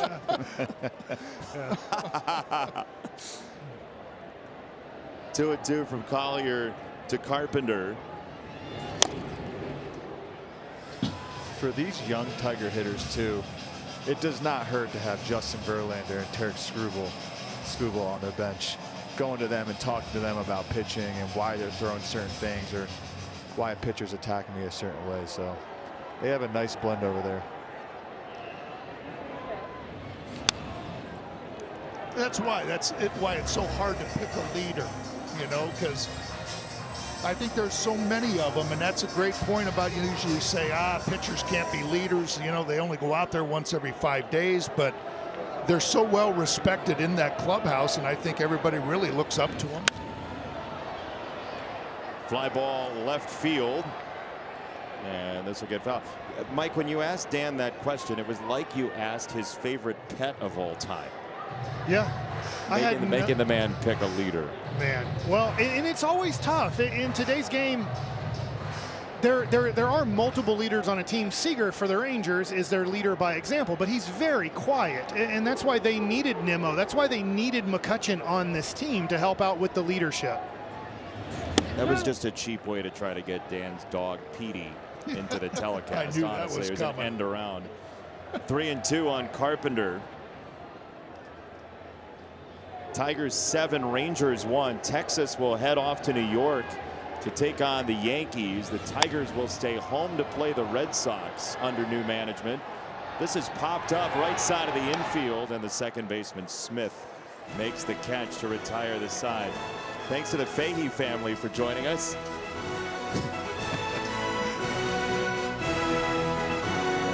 In the series finale between the Rangers and Tigers, everything feels right in the world when Zach Short is playing short, and that's what's happening right now. The Tigers just called him up from AAA, a multi-time Tiger rejoining the club with all the injuries on the infield for Detroit. So Short is at short. McGonigal moves to third. And Birch Smith is the relief pitcher for the Tigers, trying to win the World Tag Team Championship in the bullpen tonight. Holton, Hannafy, Herter, Vanasco, Finnegan, Smith have been the baton passers in a pitching chaos game, as they call it, in Detroit. The Tigers are 7-1 leaders. And that one thing we were talking about, what affords the Tigers the opportunity to do this, is they have Tarek Skubal on the mound tomorrow, and you don't like to throw all the pressure on him, but if there's a sure thing about a guy going deep into a game, 6 or 7 innings, it's Tarek Skubal. And you figure Finnegan would be available tomorrow for the Tigers, going only 1 inning today. 1 out in the 9th. More after this.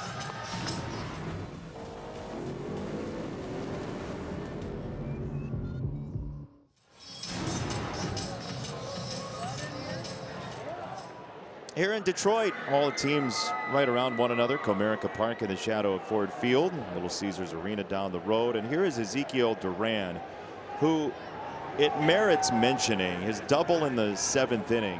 He has been much more selective at the plate this year. His at-bat quality improved, and he doubled to help the Rangers hop back into this 2 innings ago.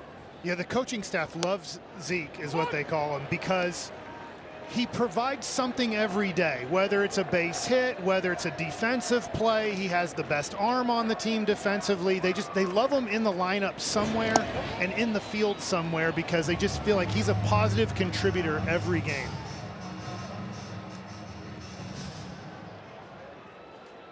Year number 5 with the Rangers for him. The most games he's played is 122 3 years ago for Texas. Pumps this into right center field. It falls quickly, and it's caught. Matt Vierling into a barrel roll for out number 2. We have seen some top shelf defense tonight. Boy, he's positioned just perfectly, just shading just slightly over to right center. Looks like he got off on the ball really well. Took a nice route right to the baseball, dives and takes it right off the top of the grass. What did A.J. Hinch say about this defense? He said he thought it would get better. Tonight, huh? Hoped it would get better. 2 out. Ball 1 from Birch Smith.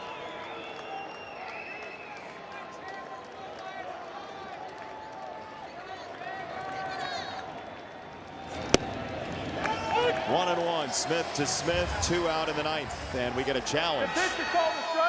Batter's challenging. Can't take him with you. ABS challenge powered by T-Mobile. You might as well. It is a strike. That call is confirmed. Texas has 1 challenge remaining. I mean, Anthony, I know batters are worried about getting it right and all that, but like, you can't take them with you. You might as well. No, yeah, and that's close enough too to challenge. It's the 9th inning. Might as well take your shot. You're not going to hear from any teammates on that one. Absolutely not. I don't think you can in the 9th inning.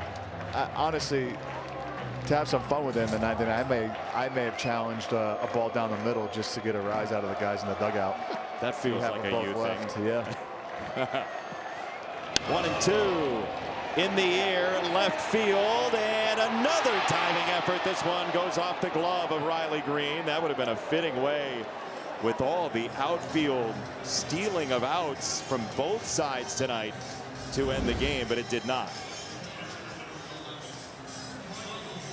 Oh, and he had it in his glove, and it just trickled out. For the Rangers, seeing Smith now get 2 hits, Seager with another hit, he's starting to heat up. Leiter going deep into the game, throwing well. I think there are positives to take away from a loss here. They don't come back. Don't you feel like there should be more power in this lineup? Yeah, they were really hoping a year ago when they got Berger and Peterson that would provide the pop that they were lacking in 24. And what happens when Wyatt Langford comes back? You know, yeah, it's going to certainly energize the lineup. He has so much talent. He's a 5-tool player, but they have to be careful. He has a forearm injury, and he went to Arizona and took one swing, and they're like, we got to be really careful here. So second base for Smith here. So he's basically shut down for now, and then they'll reevaluate. Yeah, I think that they're going to give him a week off. So probably Thursday, reevaluate and see where they're at. 2-1 from Birch Smith. Tigers bullpen looking for that 27th out. The Tigers have used 6 pitchers tonight. This is the spot that previously was occupied by Casey Mize, who was injured trying to field a ball in his last start in Atlanta. 3-2 for Higashioka.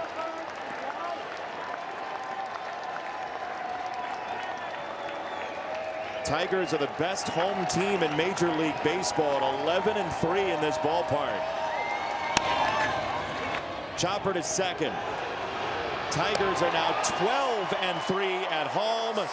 They win the series over Texas. Final score in game 3, 7-1. And Dan Petrie, the pitching chaos, comes up roses again for the Tigers. Yeah, and it's just so good to see everybody that participated in that game throw and do exactly what A.J. Hinch had in mind for him. And then, but on the other side, Leiter threw a heck of a game too. Just a couple mistakes early in the game that led to the Tigers' big inning. We'll step aside. We'll wrap it up. Get final thoughts from both Dan and Mike, and an interview from down on the field with Ahmed. 7-1, your final for the Tigers.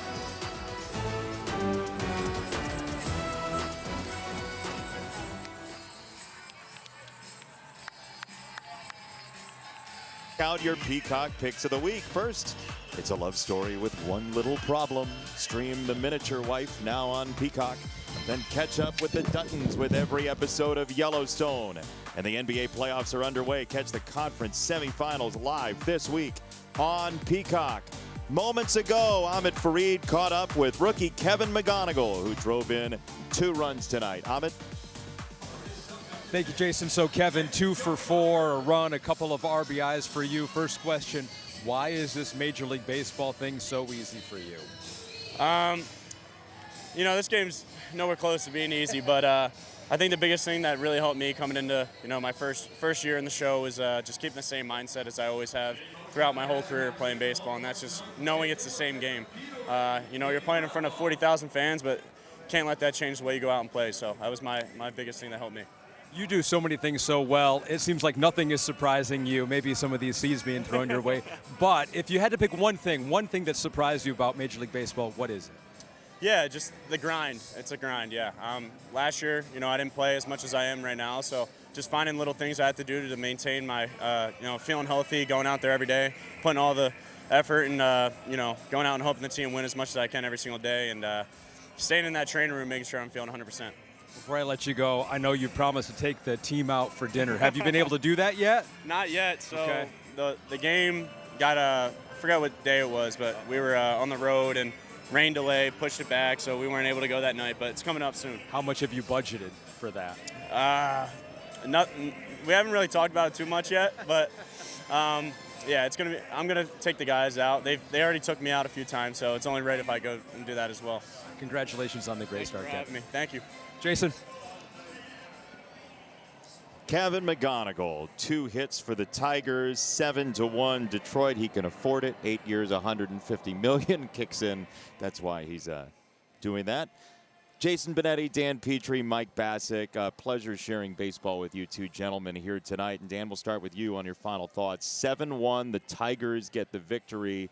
What's your takeaway tonight? Well, it's just that pitching chaos or the bullpen game. I know when they first started those, I couldn't stand it. I just wanted to see a starter go, and then how long, is the starter going to get deep into the game, and then how you manipulate the bullpen. But now, seeing all the strategy that's involved on both sides with a bullpen game, I really enjoy them. I know the Tigers don't want to do it a whole lot, but they're a lot of fun to watch. Yeah, the Tigers did it to great success 2 years ago, so they win here. They're tied for first with Cleveland. For Texas, this is a team that's kind of played right around the middle all year long. As they go to New York, Mike, what do you see? Well, they want to be better than this, but they want to be 20-20 in their first 40 games. The schedule in their first 40 games, they've already played the Dodgers. Now here in Detroit, they're about to play the Yankees for a second time. They've played Seattle 6 times. They're playing a lot of teams that made the playoffs last year, or they're off to really good starts like the Pirates. So if you can get just a few more games down the road and get to 20-20, that would feel pretty successful after these 40-game stretch where maybe the schedule gets a little bit easier for you. Especially in a division that nobody's running away with right now in the American League West. So we're going to say farewell from here in Detroit. 7-1 your final score. Next weekend, Sunday leadoff is on Peacock and NBC-SN. The Washington Nationals take on the Miami Marlins 12 Eastern. Then Sunday Night Baseball features these Detroit Tigers visiting the Kansas City Royals. Coverage begins 7 p.m. Eastern time for our entire crew. Matt Borzello, Corey Newmy, everybody down in the truck. Our statistician Ed Svita. For Mike Bassick, Dan Petrie, Anthony Rizzo, and Ahmed Fareed, I'm Jason Benetti. You've been watching Sunday Night Baseball on Peacock, presented by Capital One.